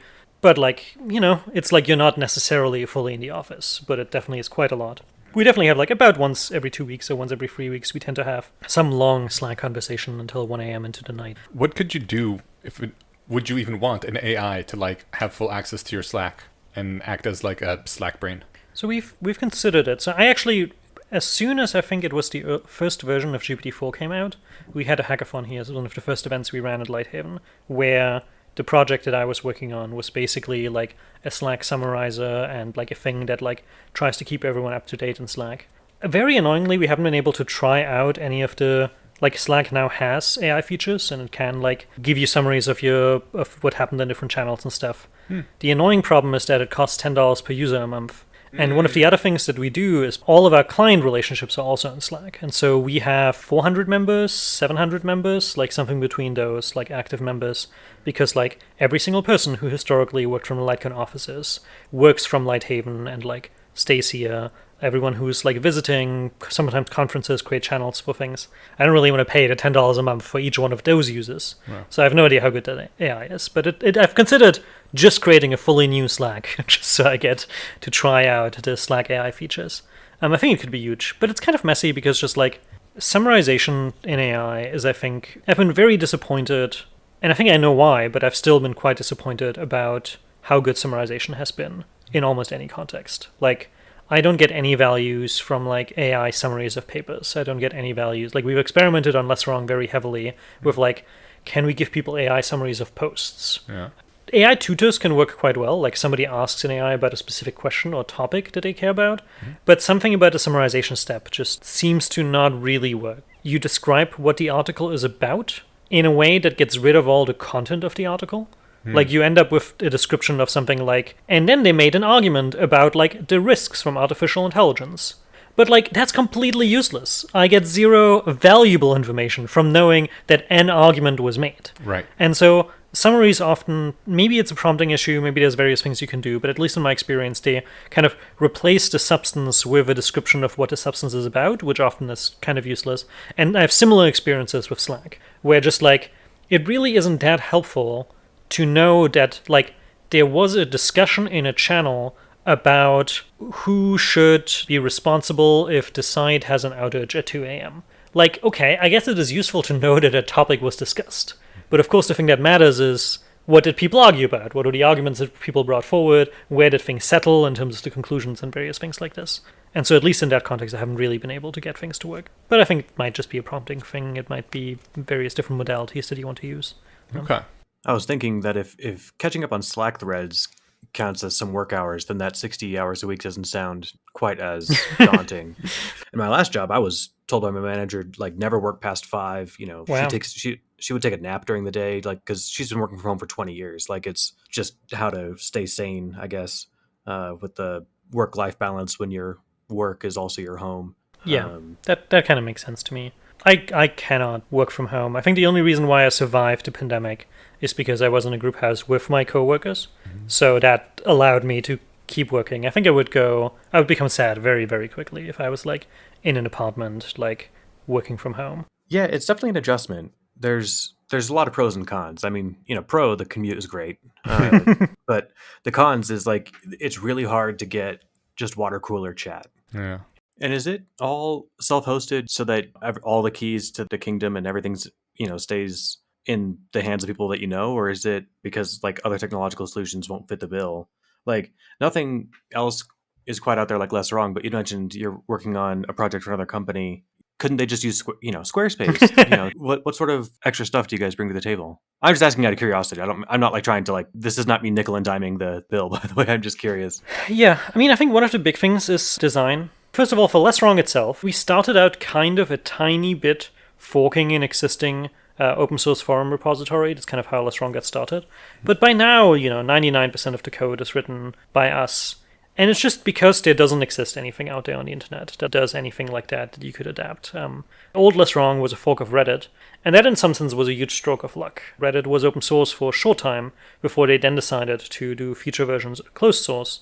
A substantial chunk of Less Wrong's initial death was downstream of having made that choice, where you relied on Reddit being open source, but then no longer being updated, and then kind of becoming dysfunctional, and being a code base that nobody who was then working on Less Wrong had been involved in developing, and so there wasn't anything else like that. And kind of the stroke of luck of Reddit being open source for even just a short time was in some sense the thing that enabled Less Wrong 1.0. And so getting to do something as complicated and rich and complex as Reddit is of course a huge amount of work. Reddit, the original versions, of course, were built by only a few devs, but these days has, of course, hundreds, thousands of devs working on it. I think another thing to really understand, at least in Less Wrong context to web development, Less Wrong in many ways, I don't think it's like fully true, but I think in many ways is the last forum of its kind. The era of independent web forums is long over. Social media has consumed the vast, vast majority of the web. And of course the reason for that is it is very hard to compete as just someone who runs a PHP BB forums or something like that, with the kind of features and the kind of expectations that a modern consumer has for what they expect out of a discussion platform and out of a social media platform. While there was a period of the internet where you could run a website that can compete with the attention modes of the rest of the internet, just paying a random forum provider a tiny bit, the modern internet de facto actually has basically lost that race. Very few forums are actively growing, and if they're growing around specific niches and are kind of on an up and down trend. Everything is conglomerating around the social media. The fact that Less Wrong 2.0 has successfully been growing for kind of the last 5 years is a huge reversal to basically the whole trend of the rest of the internet. And I think a lot of that is just the fact that like we are bringing to bear even just a tiny snippet of the development resources that the large social media platforms on which most of the internet happens these days are bringing to bear on these problems. Like, people expect good email subscriptions, people expect everything to work on mobile, people expect that you can read out posts out loud while having them transcribed with AI narration these days, people expect things to work smoothly, things expect all the design to be intuitive and clean and nice. And if you don't have those things, I do think you are just losing against a lot of the big social media. So I think that kind of is a reference class of like where the internet is actually at and the competition that we're facing. I do think a huge thing that has bucked that trend is Hacker News, which hasn't changed very much, still extremely successful. So I think I'm just mentioning that briefly as a counterexample. I recognize it, and I think there's some interesting dynamics there, but I'm not going to go into that for now. Yeah, when we have things like external clients, I do think the key thing that we tend to bring is just design taste. It's just very hard to design complicated websites. There exist many companies out there, you can hire a designer. You want to have a company website, just a thing that displays your brand and your identity reasonably well. There are tons of websites and companies out there that can do that. But I think the thing that we have really gotten world-class at over the last 6 years is the ability to take extremely complicated and dense information and technical arguments and textual conceptualizations and combine that with elegant design and intuitiveness and accessibility, which just really doesn't exist very much out there. The kind of thing that we've been working on with AI Futures, they've been trying to tell kind of a narrativized story about what the world will look like between now and a time when the team roughly expects AGI to be present in the domain of catastrophically risky, which they think is roughly going to be at the end of 2027, very soon.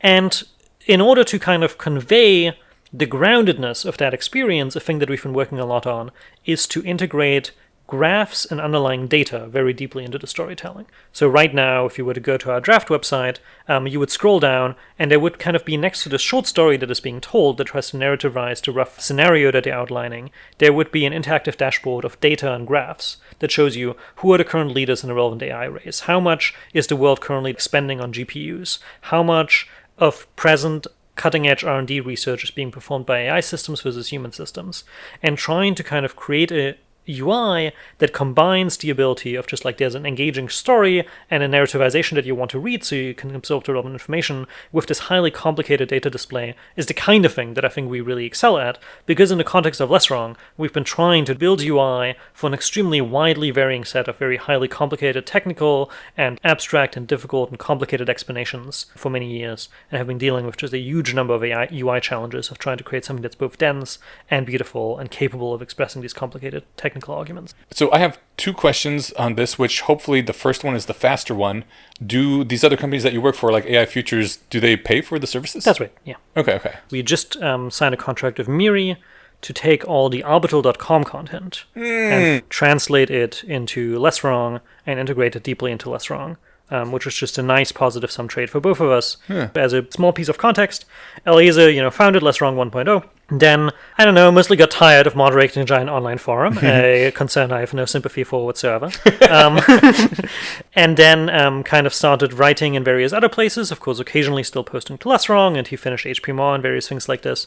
But then kind of wanted to have big new online discussion dreams in 2016, 2017, when he recruited a bunch of people to work on a project called Orbital.com, which in some sense was trying to be a successor to Wikipedia with a somewhat more broader scope, focused around arguments, not just factual statements. And I actually worked there very briefly after I quit CA, before the company shut down. I think it was a very, very hard project. I think people tried pretty hard. I think in the end, a bunch of people burned out, roughly gave up, and it fell into abandonment. But during the time when Eliezer was very involved, he wrote many of the best explanations and essays of core rationality concepts and core concepts in AI safety on Orbital.com that have been incrementally getting less and less accessible every year as the underlying website rots away and there are performance issues and the page doesn't load on like 15 to 20% of page loads and sometimes is completely inaccessible. And so now we finally have the opportunity to like take that content and really bring it home, where home is Less Wrong. Yeah, and so I'm very glad about that. And that includes things like the best version of Eliezer's Bayes guide, which is like a good, solid introduction to Bayes' theorem, but also includes just like good explanations of instrumental convergence and existential risk and various other things like this that I've referenced many times over the years and I think are really good to have kind of integrated into the site. But yeah, they pay us. That's really nice. And so there's been a broader thing kind of related to the earlier statement about Less Wrong being a high trust thing, and also me kind of implying that in some sense LightHaven is a lower trust thing, like requiring less trust in our ecosystem, where indeed, in the intervening years since FTX's collapse, we have been trying pretty hard to move towards a relationship to the rest of the world, where things are somewhat lower trust, things are a bit more contractual, we negotiate about getting a fair share of the surplus in advance, as opposed to hoping that just things magically work out in the end. And I think that's been good. I think it has made things feel more grounded and more robust. Okay. When is Orbital going to be available, do you know? Or all the Orbital stuff on Less Wrong? I think every software engineer will tell you that your forecasts of how long feature development will take will reliably be off by a factor of 2, even after you have multiplied the previous number by a factor of 2, no matter how many times you have done it. Right. So it's very hard. But my best guess is, I don't know, late January. Soon. Yeah, that's right. Definitely not very long. Okay. At an upper bound, we'll say late January 2026. Right. What would happen to Less Wrong if the entire Litecoin team got frozen in time for a month? I'm not sure.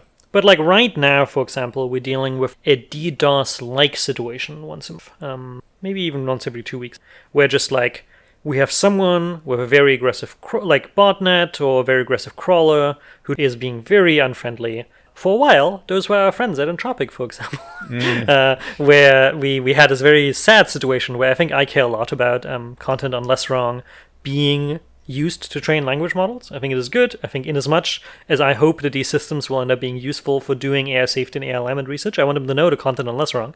But Entropic in particular was being very impolite with their crawlers, where we have a robots.txt that tells the crawlers that come to our website about how frequently they are allowed to request it, what their backup period should be.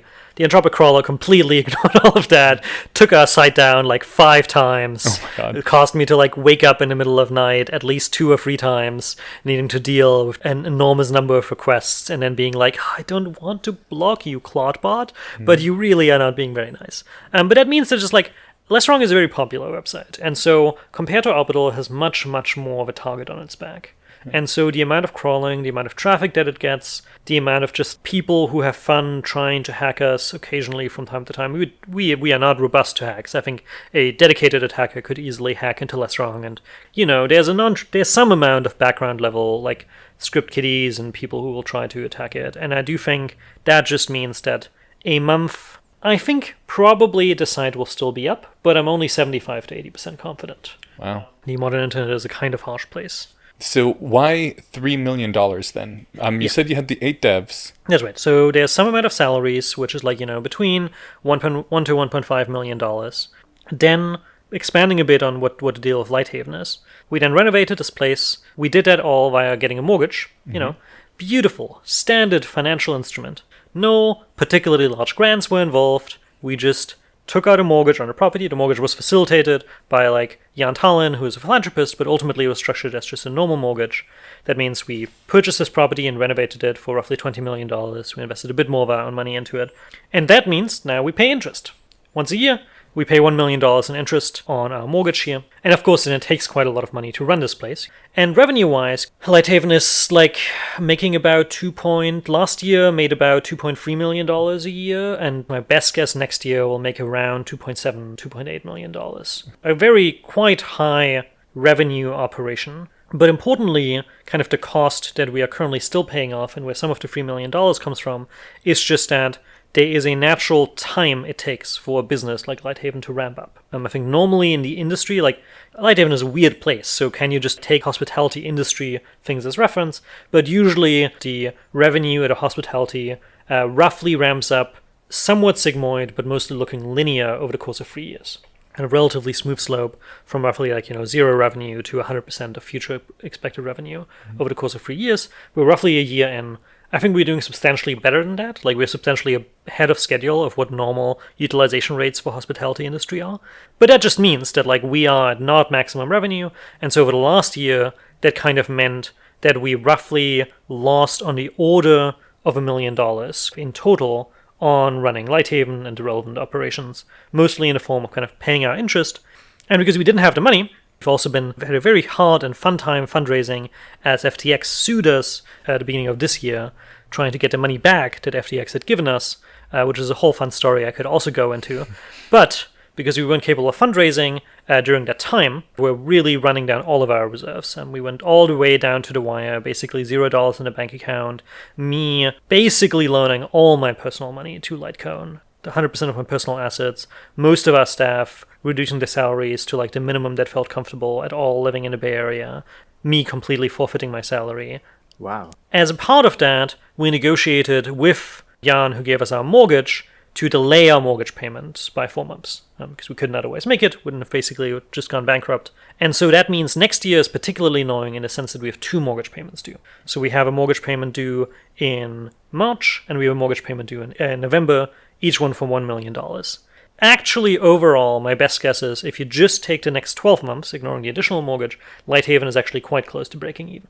Like within 100K or something in total expenses and revenue. And then my hope is next year we'll then make actively be a revenue source and allow us to fund things like Less Wrong. But that means next year kind of has this additional $1 million deferred interest payment. So if you kind of look at the costs for why we need to raise $3 million, it's roughly like 1 to 1.5 is like Less Wrong costs and associated project costs, approximately $1 million in a deferred interest payment, and then approximately like 100 to 500K shortfall of LightHaven revenue, plus maybe if we can make an additional hire, grow the organization a bit, such that eventually we can both increase LightHaven revenue and do more great things with Less Wrong and various things like this. And so that's a rough breakdown. So ultimately, it's part of the hope that LightHaven will help fund Less Wrong? Well, it's messy. As I was sitting there on November 8th, 2 days before it looked like FTX was collapsing, but the chips had not yet fully fallen, and I was deciding whether to put my final signature upon a purchase contract, I was thinking about what relationship I wanted to have to my environment and the ecosystem that I was part of. And I do think at that moment, the fact that this was a business, the fact that ultimately LightHaven, I guess in economics you would call it a club good, it is pretty excludable. We can build great things at LightHaven, but it is relatively easy to build great things here and then charge the people who want to benefit from those great things to get a part of the surplus. I absolutely did not expect at that point in time, and before that point in time, that we would be able to make LightHaven break even. That was not the goal. I was not expecting that we would be able to pull that off, especially not within as short of a time period as we de facto did, because just like that's not why we renovated it. That's not the Fermis that we did. The Fermis that we did were about how much value can we generate, how much excitement is there among our funders for doing that. And we had more than just, FTX support. FTX had basically supported us for LightHaven, not at all. Our primary support had been for Open Philanthropy and other funders in the space. And so we had substantial support from other funders. And so we were doing this on impact rounds. Because, I mean, honestly, I think it is because we did a really, really good job with LightHaven that now we just have conferences from kind of all over the world and programs from all over the world that just want to run things here because we've actually just built something world class that allows us to then make enough revenue to actually get anywhere close to breaking even and potentially subsidize other things. But I think it would be lying if I believed in that any time before like 6 months ago or 8 months ago. I've talked to some people who have been here, at least one who said perhaps the most impactful week of his entire life was here at LightHaven. This has been hugely impactful for me. It's one of the reasons I'm moving to the Bay Area. This place is amazing. I guess final question in this vein. I have seen at least one person somewhere say, is there any way I can donate just to Less Wrong and not to LightHaven? Because I am nowhere, I'm not in America, I will never benefit from this directly, but I really like Less Wrong. Is that possible and why not? So, I mean, ultimately, like, you can give us an earmarked donation. I've always felt that earmarked donations kind of feel very fake to me. If you give me an earmarked donation, I will put it in my bank account and be like, thank you for giving us $1,000. It's really very greatly appreciated. I will make sure that we spend it on Less Wrong. And then, literally tomorrow, when my AWS builds come in, I will take those $1,000 that I've tagged, and I will pay it on the AWS bill. And now I have no earmarked funds anymore. I have changed no actions. I have not done anything differently than what I would have done if you had donated money to us in a generalist way. Because of course I want to first spend the money that has the most constraints, that has the most strings attached. Kind of a very basic principle of rationality is that rarely, unless you're in weird adversarial environments, like increasing the action space, giving yourself more optionality is good for you. And so of course I'm going to spend the money that has the most strings attached. But that means that in order for something like a earmarked donation to have an effect on us that I think makes any sense, we need to be talking about solid fractions of our budget. Even if we're looking at the relative budgets of like Less Wrong $1 million, LightHaven maybe another $1 million, I need to start being in the space where, I have on the order of $1 million earmarked for Less Wrong in order for those not to just funge away. It doesn't matter if I have $500,000 earmarked for Less Wrong and $500,000 earmarked to LightHaven. Nothing changes. I will take no different actions. Yeah. It's kind of interesting. Should I, when somebody donates to Less Wrong, should I be like, I will spend an additional $1,000 on Less Wrong? That doesn't really make sense. In general, like, I am not a service provider. You don't pay me money. I'm a charity. You're giving me money because you want me to do more of the things that I'm doing. I don't really just like take the commands of my donors. But you can imagine a world where maybe we should have a relationship to donors that is a bit more like they donate $1,000 to us, and we're not going to like just split the money exactly proportional, but I will try a bit harder to work on the things that the people who support us care about.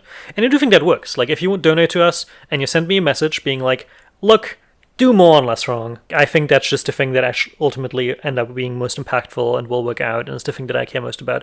I will take that into account, but I have no real mechanism that I can currently think of where that becomes a binding promise, where that works out in accounting terms in a straightforward way. But if you donate to us and you want to donate to Less Wrong in particular, you can do that. Defunging is a difficult constraint that I think on a hard power level means that will not really matter, but I will of course listen to that. But also, I don't know, man. Last year, early to mid-2023, last time we fundraised, all of our donors were like, what are you doing with this crazy LightHaven shit? Just build Less Wrong. What? A $20 million hotel project in Berkeley? There's no way that works out. The exact same donors, like Emmett Shear, donated to us in 2023 $50,000 and was like, I don't really get this LightHaven stuff. Or, at the time, I don't really get this campus stuff. Less Wrong seems like a great public good. Here's some money for Less Wrong. This year, he was like, I want to specifically give you money for LightHaven. It's the best project that anyone has created in, like, a really long time. And obviously seems highly impactful for the world. So, like, for many of our donors, they were just wrong. Maybe if you give us money and don't earmark it as specific, you will be surprised by the amount of impact we can create by doing weird stuff. Because also, nobody believed in Less Wrong 2.0. Like when I fundraised for Less Wrong 2.0 initially, I also just had people being like, that seems completely crazy. Why do you think you can revive this dying web forum in which downvotes are disabled because every time we enable downvotes, all of our core contributors lose 15,000 karma because of spammers and trolls? Yes, you can donate to us, earmarked. I don't think it does anything. I will take people's preferences into account. Also, I don't know, consider that you're wrong. And maybe you should just trust us. But also, I don't know, don't trust us blindly. But I do think we have a pretty good track record of like doing cool stuff that looks like a bad idea to other people and then turns out to be a good idea. I meant to ask earlier, and it kind of reminded me in what you just said. Do you have a rough estimate of how many weekly or monthly views Less Wrong gets? Yeah, so Less Wrong gets between 1 to 2 million views a month. So total viewership tends to be between like 15 and 25 million. It's pretty spiky and pretty complicated. Sometimes there's a thing that goes super viral, and then we have like 4 million views in a month. And sometimes it's a chill month, like December tends to usually be kind of lower, and it's only like 700,000 or something in that range. And it's all logged out, so many of those sessions are just like people reading things for the first time, kind of no context, and then it's more on the order of like 10,000, 20,000 logged in active users who like come in more than once a week, and more like 30,000 who come in like once a month or something in that range. Awesome. With LightHaven being the physical forum for all these ideas, which it just now occurs to me is a great counterpart to Less Wrong being the online forum. That's right. But with LightHaven being the physical forum for these ideas to bring people together to get this intellectual movement really producing things in the real world, do you think it's met your expectations in that regard? And am I correct in summarizing that that is kind of what you were going for? This is kind of related of the existential crisis I went through after FTX. The story that I'm hoping for with LightHaven is, in my fundraising post, I described this a bit as a river and shore metaphor or something. The thing that I feel excited about is building a culture of really competent, smart people who are thinking about the world's most important problems, and doing so in like a way where they genuinely benefit from like each other and get to learn from each other. I think that takes time. One of the things that I've updated away from was, if I just do something that has the Rationalist flag, that has the EA flag, has the long-termist flag, has the AI safety flag, then the thing that will result will have the necessary internal structure and internal components and internal like organization to enable that kind of functional institution, society, organism. Instead, I'm just like, I think we need to build it. And I think if you want to build it and kind of make sure that the structure is in place, you want to grow much more slowly. I do now happen to have a property that's like 20,000 indoor square feet and 30,000 outdoor square feet. So I don't really want to just have 95% of it sitting alone. Mm-hmm. But also there's a question of how do you find the people that I want to build this community out of and this set of contributors out of. And I think those actually combine very well, where the way I'm thinking about it is kind of as a river and a shore, where you have these people coming through, where we have these programs that run. We host the MATS Fellowship, Machine Learning Alignment Theory Scholars Program, that runs here twice a year. MATS brings in a lot of very smart people who just care about a lot of the stuff that we care about, and we get to know them, and we get to interface with them while they have their program here, and the people we host also get to interface with them, and often talk to the fellows. And then the people know us, and then I think some of the most promising people are then interested in staying here and working here and becoming more integrated in the things that we're trying to build, and we're building those relationships. And similarly, we have these conferences, like we have the Progress Forum conference, we have Manifest, we have Lesson Line, where hundreds of people come here for a weekend, or, a few weekdays, and we get to meet all of them, we get to build the relationships, build the connections. And my hope is kind of slowly, over the course of a few years, are we going to take up more and more of the space with kind of a relatively tight-knit group of researchers and writers and entrepreneurs. And right now, we have like 15, 20 people in that reference class, but I hope it will be more and grow over time. But that means it's hard to say whether is LightHaven working in a relevant sense. And I'm like, well, we're at a very early stage. Right now, our priority has been to get the river going, and I don't know yet. So far, I feel very good about all the choices we have made of who we've been hosting here and who has been around. But it's only a few people, and I think in as much as we will forever be in the state as we're currently in, I think we will feel kind of disappointed. Of course, unless we find something else that's more important. I'm totally fine with a world where I build a great conference center that provides infrastructure for a lot of people that I care about, even if it doesn't necessarily grow into like the perfect ecosystem and machine for intellectual progress that I care about, if I then find something even cooler to do. Like, maybe we'll start working a lot on AI-driven research tools on Less Wrong, and then Litecoin is just very busy with that, and LightHaven runs along and funds our other operations. Also great. Seems like we're providing lots of value to lots of people. So you've laid out what the plan is and the need and how the situation arose for your current fundraising goal. Is there an expectation that next year you guys will be balanced, or will you guys also be looking for donations end of next year? My hope is that next year we only need to fundraise approximately $2 million. And then my hope is the year after that, unless we of course start new adventures, that we will only need to fundraise approximately 1.7, something in that range, as things ramp up more. Which is a lot less. It's quite nice. I love my expenses going down every year as opposed to up every year. Mm-hmm. And as I said, kind of the less wrong component of that is actually the hardest, because I have no idea how to monetize less wrong. I've thought many different options. We could have a merch store. I have a sense that a merch store isn't going to drive $1 million of revenue a year. Yeah. But we could have some really cool merch. We sell books. We make about $20,000, $30,000 on books if we really got the crank running and Amazon would to reactivate my Amazon Seller Central account. I think 1/1000th of that was me when you guys launched your first collection of books. Nice. I got hopefully just a few more questions because we've been going for quite a while here. Yes. I mean, I guess first I of all, told you 1 a.m. Yeah. No, When you said you were going to be dead, I didn't see that as a necessary obstacle.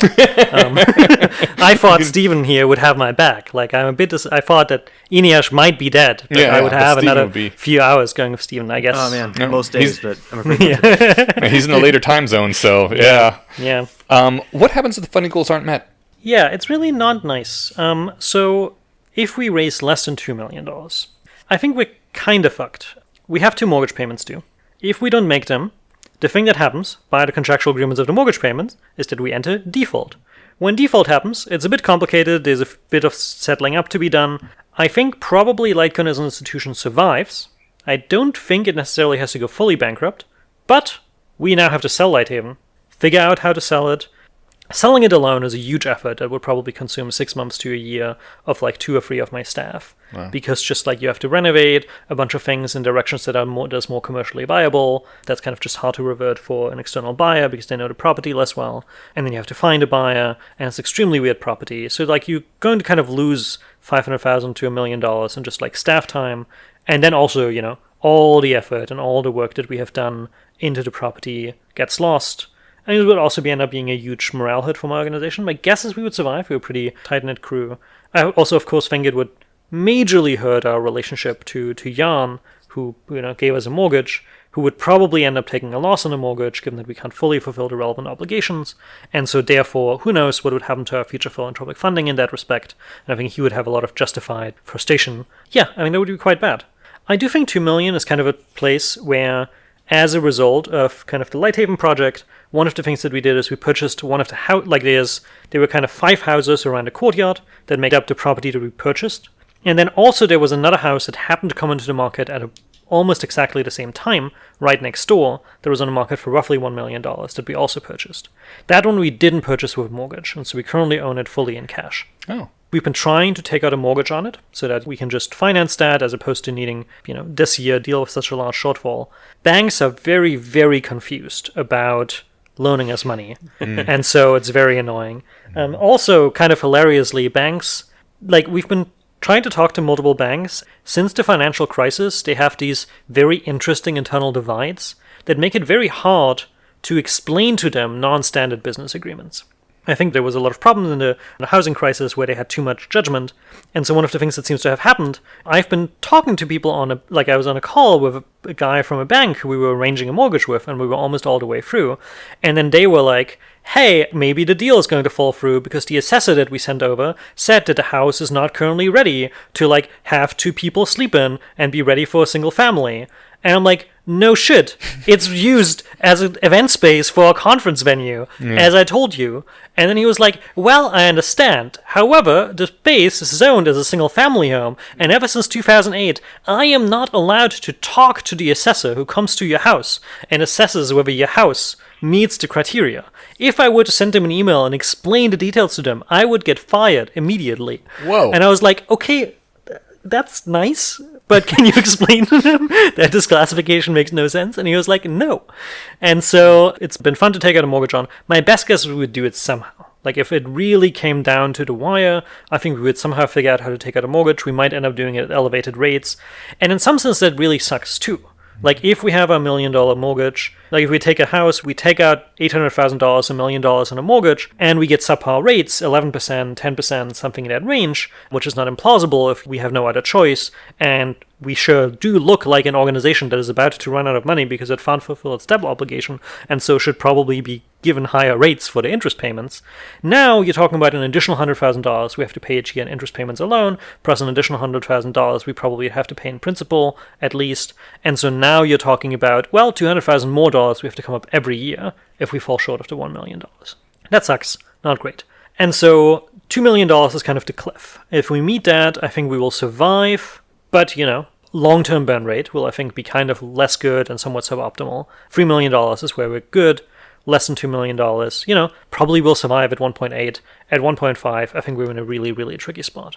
And you said you're about 1 million right now? That's right. Okay. Thank God we're halfway there. Yeah, I agree. I've got to say, I've loved Less Wrong and the community coming on 15 years. And I loved LightHaven when I was there, and I plan to visit again. Well, I actually was on the fence before. I haven't donated yet. I didn't know. Well, to be perfectly frank, I didn't know exactly where the need came from. I wasn't. Enosh had explained that it was, something to do with the FTX kerfuffle, and I was like, well, how will they survive?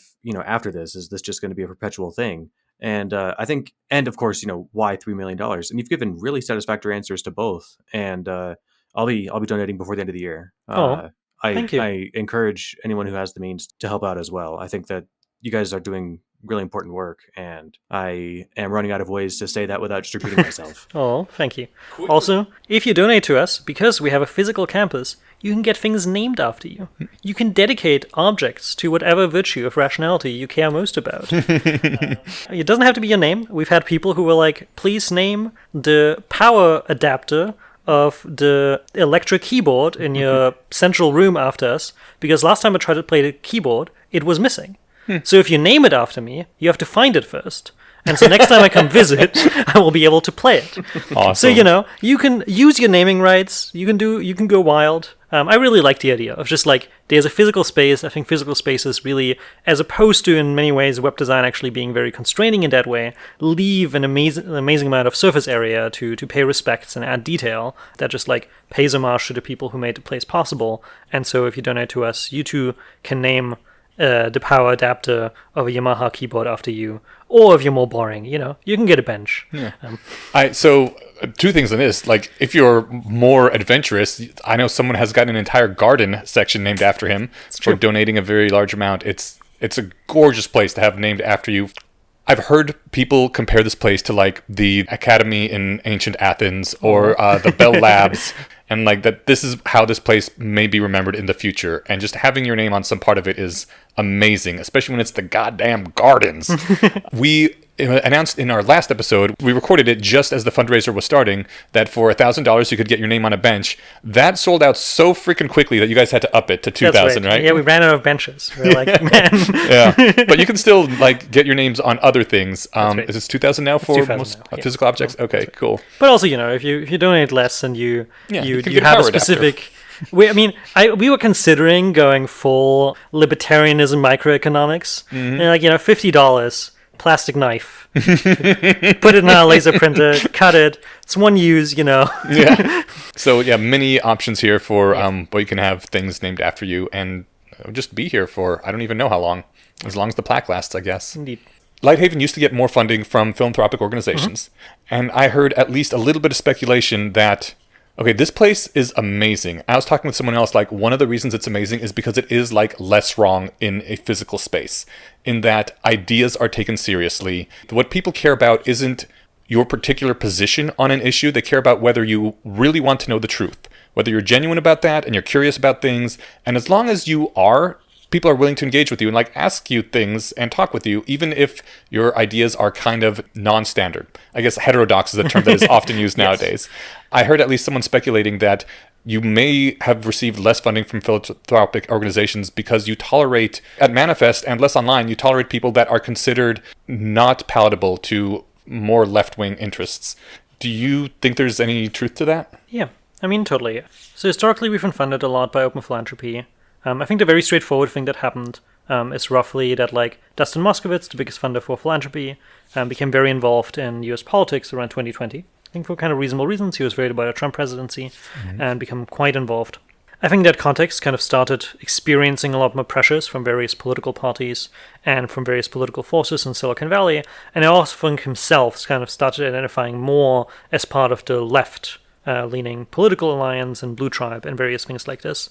Kind of in 2024, like a few months ago, things really came to a head, and he kind of told the open philanthropy staff that he had been doing most of his giving through, like he co-founded Facebook, has many billions of dollars, has historically deferred very extensively to open philanthropy, but basically he told open philanthropy that a lot of stuff that felt like wasn't really his tribe, wasn't really representing his identity appropriately, felt to him like it was doing things that didn't resonate with how he wanted people to relate to the world, explicitly said things in the reference class of being high decouplers, being interested in evaluating ideas on its own merits without necessarily needing to take into account or take the fact that you're considering an idea as a social signal about endorsing the consequences of that idea being taken seriously in the rest of the world, kind of being a high decoupler, as something that he found very problematic in a lot of the rationality and DA community and various parts of that. And yeah, I think he really disliked Manifest hosting Richard Hanania and a few other people who are vaguely right-associated. I think he also really, really dislikes anything vaguely associated with the tealosphere. Kind of in the previous description of Peter Thiel, I think he's kind of a relatively influential group in Silicon Valley. And I have my own critiques of Thiel, but I definitely find many of his ideas quite interesting and have long prided myself on Less Wrong being the kind of place where ideas from the tealosphere and ideas from many different parts of the internet that are generally quite heterodox can be discussed and where LightHaven can host those things. And yeah, I'm quite confident that that played a non-trivial role in basically Dustin telling Open Philanthropy that they could no longer make any grants to us. And more broadly, in the more heterodox parts of like the extended like EA and rationality and air safety ecosystem. That is one of the things I like most about Rationalists, that we do get people on the far left and the far right talking to each other, and most of us are somewhat in the centrist. Like, we got weird mixes of ideas of both the left and the right. That's right. And like, I've had some conversations here that I know I could not have anywhere else, and with people I disagree with, right? Yeah. But the point is that I can talk to them here. And I think that is extremely valuable, and I personally think that it is worth extra money to have places where you can talk about these sorts of things. If anyone else feels that it's important to be able to talk with people you disagree with without thinking that they're evil and without trying to silence them, this is one of the good places to put your money. I agree. I hope so. Well put. Well, two last things, I guess. What is the future of LightHaven? I mean, in some sense we described it, where like the river and shore, I think kind of describes roughly where I hope things to develop. We keep running great events here. I think hopefully, if things go well enough, we can kind of physically expand the space as the shore that is, slowly where the sediment, I don't know, like the sediment part of the metaphor, but like where the cool people are depositing itself and the network is growing, and kind of the more permanent part kind of starts growing. I hope we can make it so that doesn't displace the river and the great things coming through, but I hope to grow that more and more as we keep having more events here. And I really want this place to just be like an intellectual hub of the world, and I think we're on track to that. Like, I think so far every big conference that has run an event here wants to come back. If you extrapolate that into the future, I think we can easily be talking about a world where we're having just 30 of the 100 best conferences in the world happening here, and really it just feeling like, I don't necessarily think like Bell Labs or Athens is the right abstraction. My best guess is something closer to Vienna at the height of like a lot of the original coffee shops, of being a place where just like the idea exchange is happening, where you can feel you can talk to other people about really anything and get people from all places across the world united by a shared sanity, a shared rationality, a shared mechanisms of making sense of the world. Hopefully it goes, and hopefully this all happens before AI kills us all. On that final note, this is going to take just the tiniest bit of setup. Harry Potter and Methods of Rationality. Yes. Wonderful novel, web series, I guess. The last chapters were published on Pi Day of 2015. That's right. And Eliezer on Less Wrong, on hpmore.com, on all the places that he had to talk to people about this, said, on that day, find your local Less Wrong meetup. Here's a whole site for people to coordinate. We can celebrate this thing wrapping up.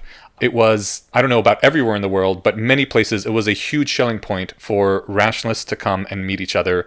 I remember Stephen and me had been trying to get the Denver rationalist scene going for a number of months, not a year, but probably like half a year. And it was a struggle. We would get one or two people coming each time. They wouldn't come back because there had only been one or two people, right? When we booked a space to have the HP Moir rap party, we booked it originally for maybe 10 people. And we had to move twice that night because more than 40 people showed up. I think it was probably 50 to 60 people that came. Yeah. At the end of the night, I said, anybody who likes these sort of people, this sort of conversation, we're meeting here again in 1 month's time. We're going to be doing this every month. That kicked off the Denver rationalist scene. I didn't know. Yeah. And the Denver rationalist scene has been going ever since then, and I heard you had a lot to do with the HP Moore rap That's happening. right. Despite all, my greatest achievement is, I think, in the 8th chapter from the end of HP Moore, I have my own presence. I have my own character. Oliver Habryka, 60-year Gryffindor with a purple tie, giving a completely bullshit speech about the death of the defense professor. I wouldn't necessarily say that I got the most generous portrayal, but I am very proud of that. And I think that was directly the result of, indeed, me basically running the whole project of the HP Moore rap parties. It was kind of one of the first things I did after I had started an undergrad and moved to the US, and I'm very proud of it. And if that's how I got started with any of this, that was the first big project that I took on, and I think it just worked, and I saw that I could really improve this whole ecosystem and community by just making various things happen. I didn't know I was talking to the person that I could thank for that now. That's awesome. Yeah. I'm very glad. Yeah, thank you so much. I mean, it's like Inyar said, we're coming up on 10 years for the local Denver area Less Wrong. Yeah, and that lines up with the 10 years that I've been around. Yeah. And that brings me to my slightly self-interested follow-up question. Mm-hmm.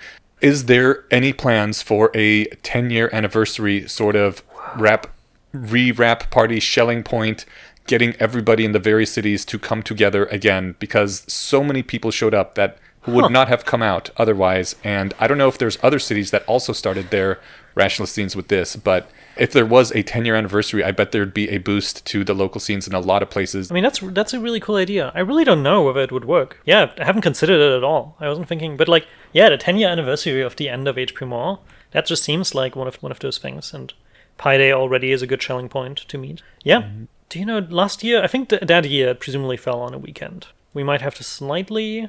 It was a work day. Oh, it was a work day? Yeah, I remember. Well, if it worked out well on a workday the first time, I'm pretty sure it was anyway. This is a 10-year-old memory, so let me go ahead and give that 50-50 odds. Okay. I mean, I love the idea. I will definitely seriously consider it. I think we could promote the hell out of it, and also just H.P. Moore, still amazingly great book. People should read it. Yeah. I think it's still just one of the best things to read out there. I bet we could get all the rationalist bloggers to talk about it. Probably Scott Alexander would be willing to say something about it. Yeah. I mean, Scott, Scott has, I think it was 2 or 3 open threads ago, he was like, I'm pre-committing to no longer advertising any LightHaven events in my open thread until the end of the year, for otherwise I will become nothing else but a LightHaven advertisement machine. Awesome. But, that's next year. Yeah, so, exactly. All good enough. And it's worldwide. He can advertise every single event except LightHaven. He can explicitly say, I am letting you all know that the HBO rap parties are happening all around the world, except Berkeley, California, which is also happening, but I'm not advertising. Exactly how you'd put it. Yeah. It did so much for us in Denver that I think it would be great to have something like that again. I guess, finally, where can people go to... I mean, lesswrong.com, obviously, That's right. for Less Lesswrong.com. Okay. We'll be in the banner.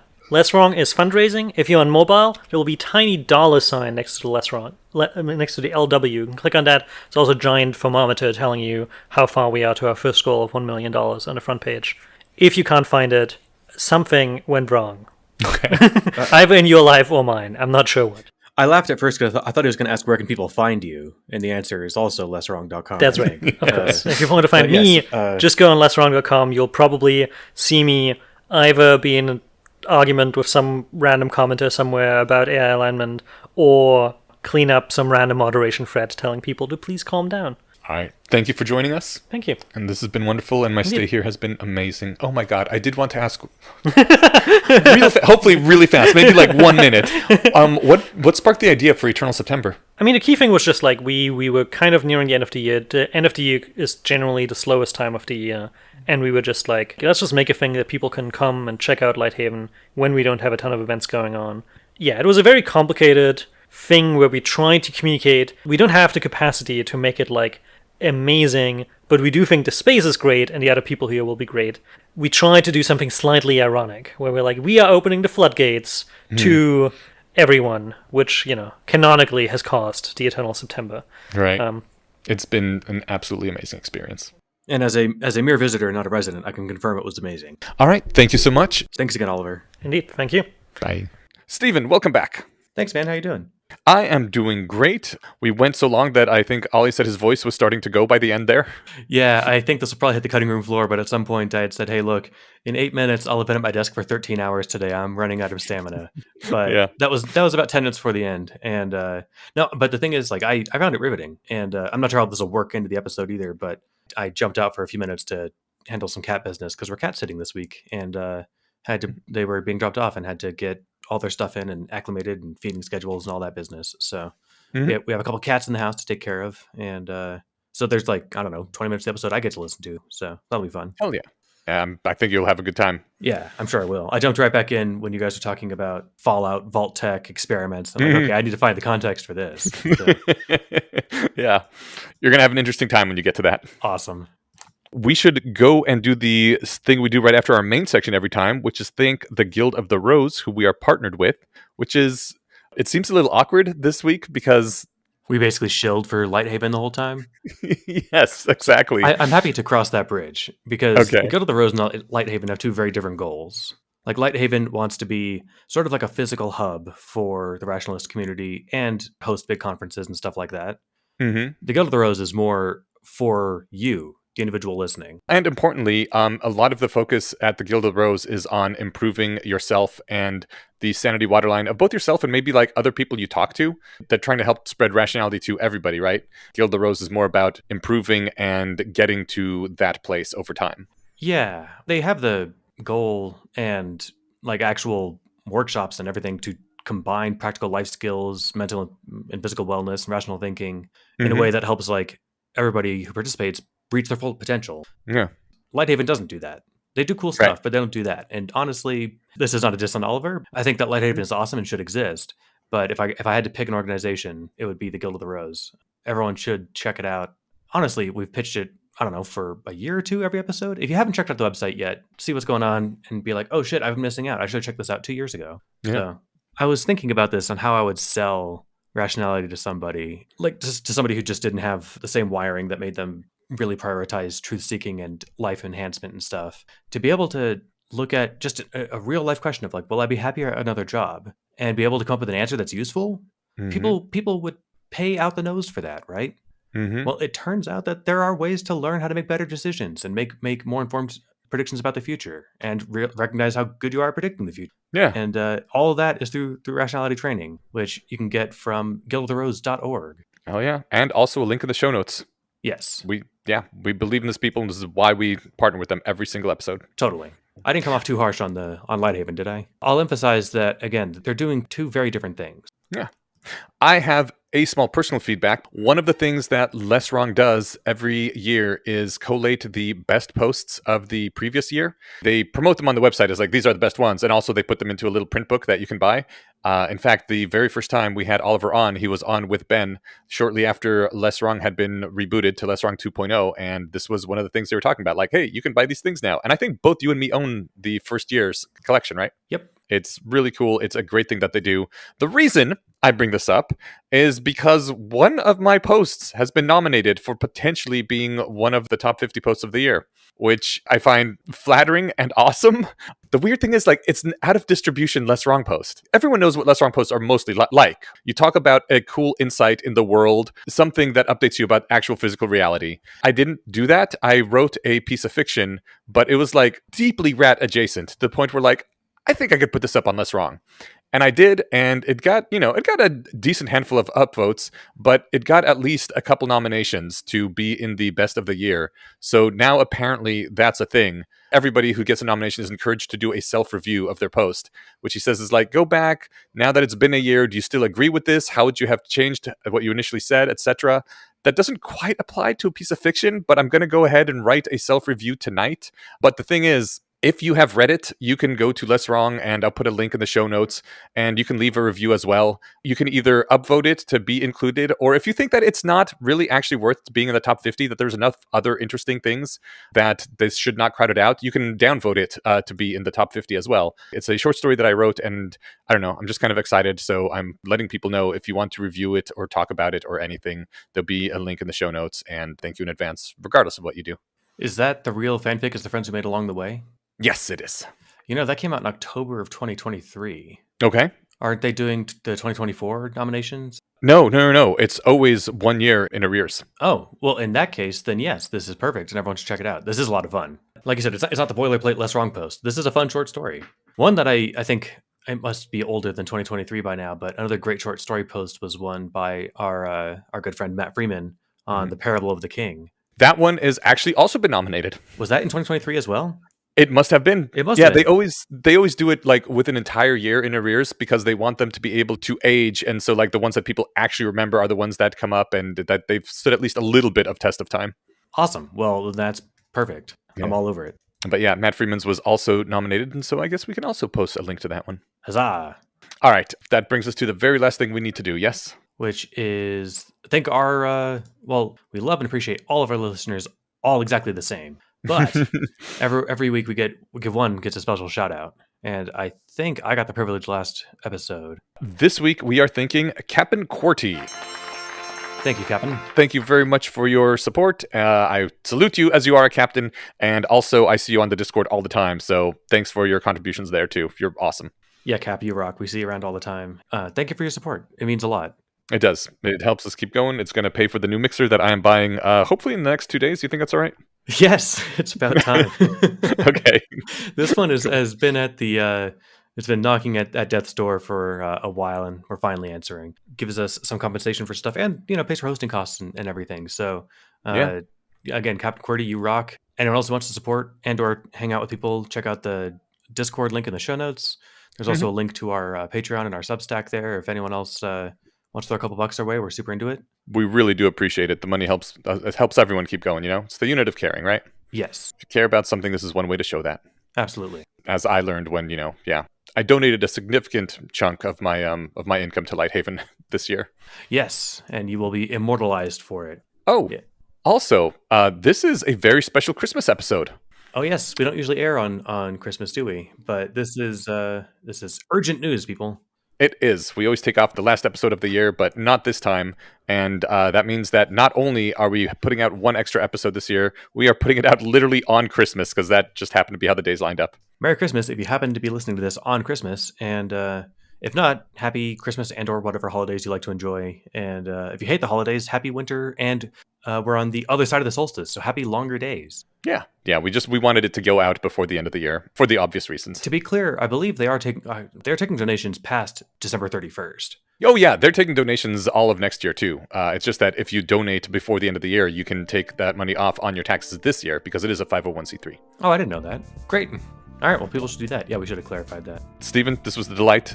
Thank you, and I'll talk to you again in a few days. Sounds great, man. Appreciate it. Bye-bye.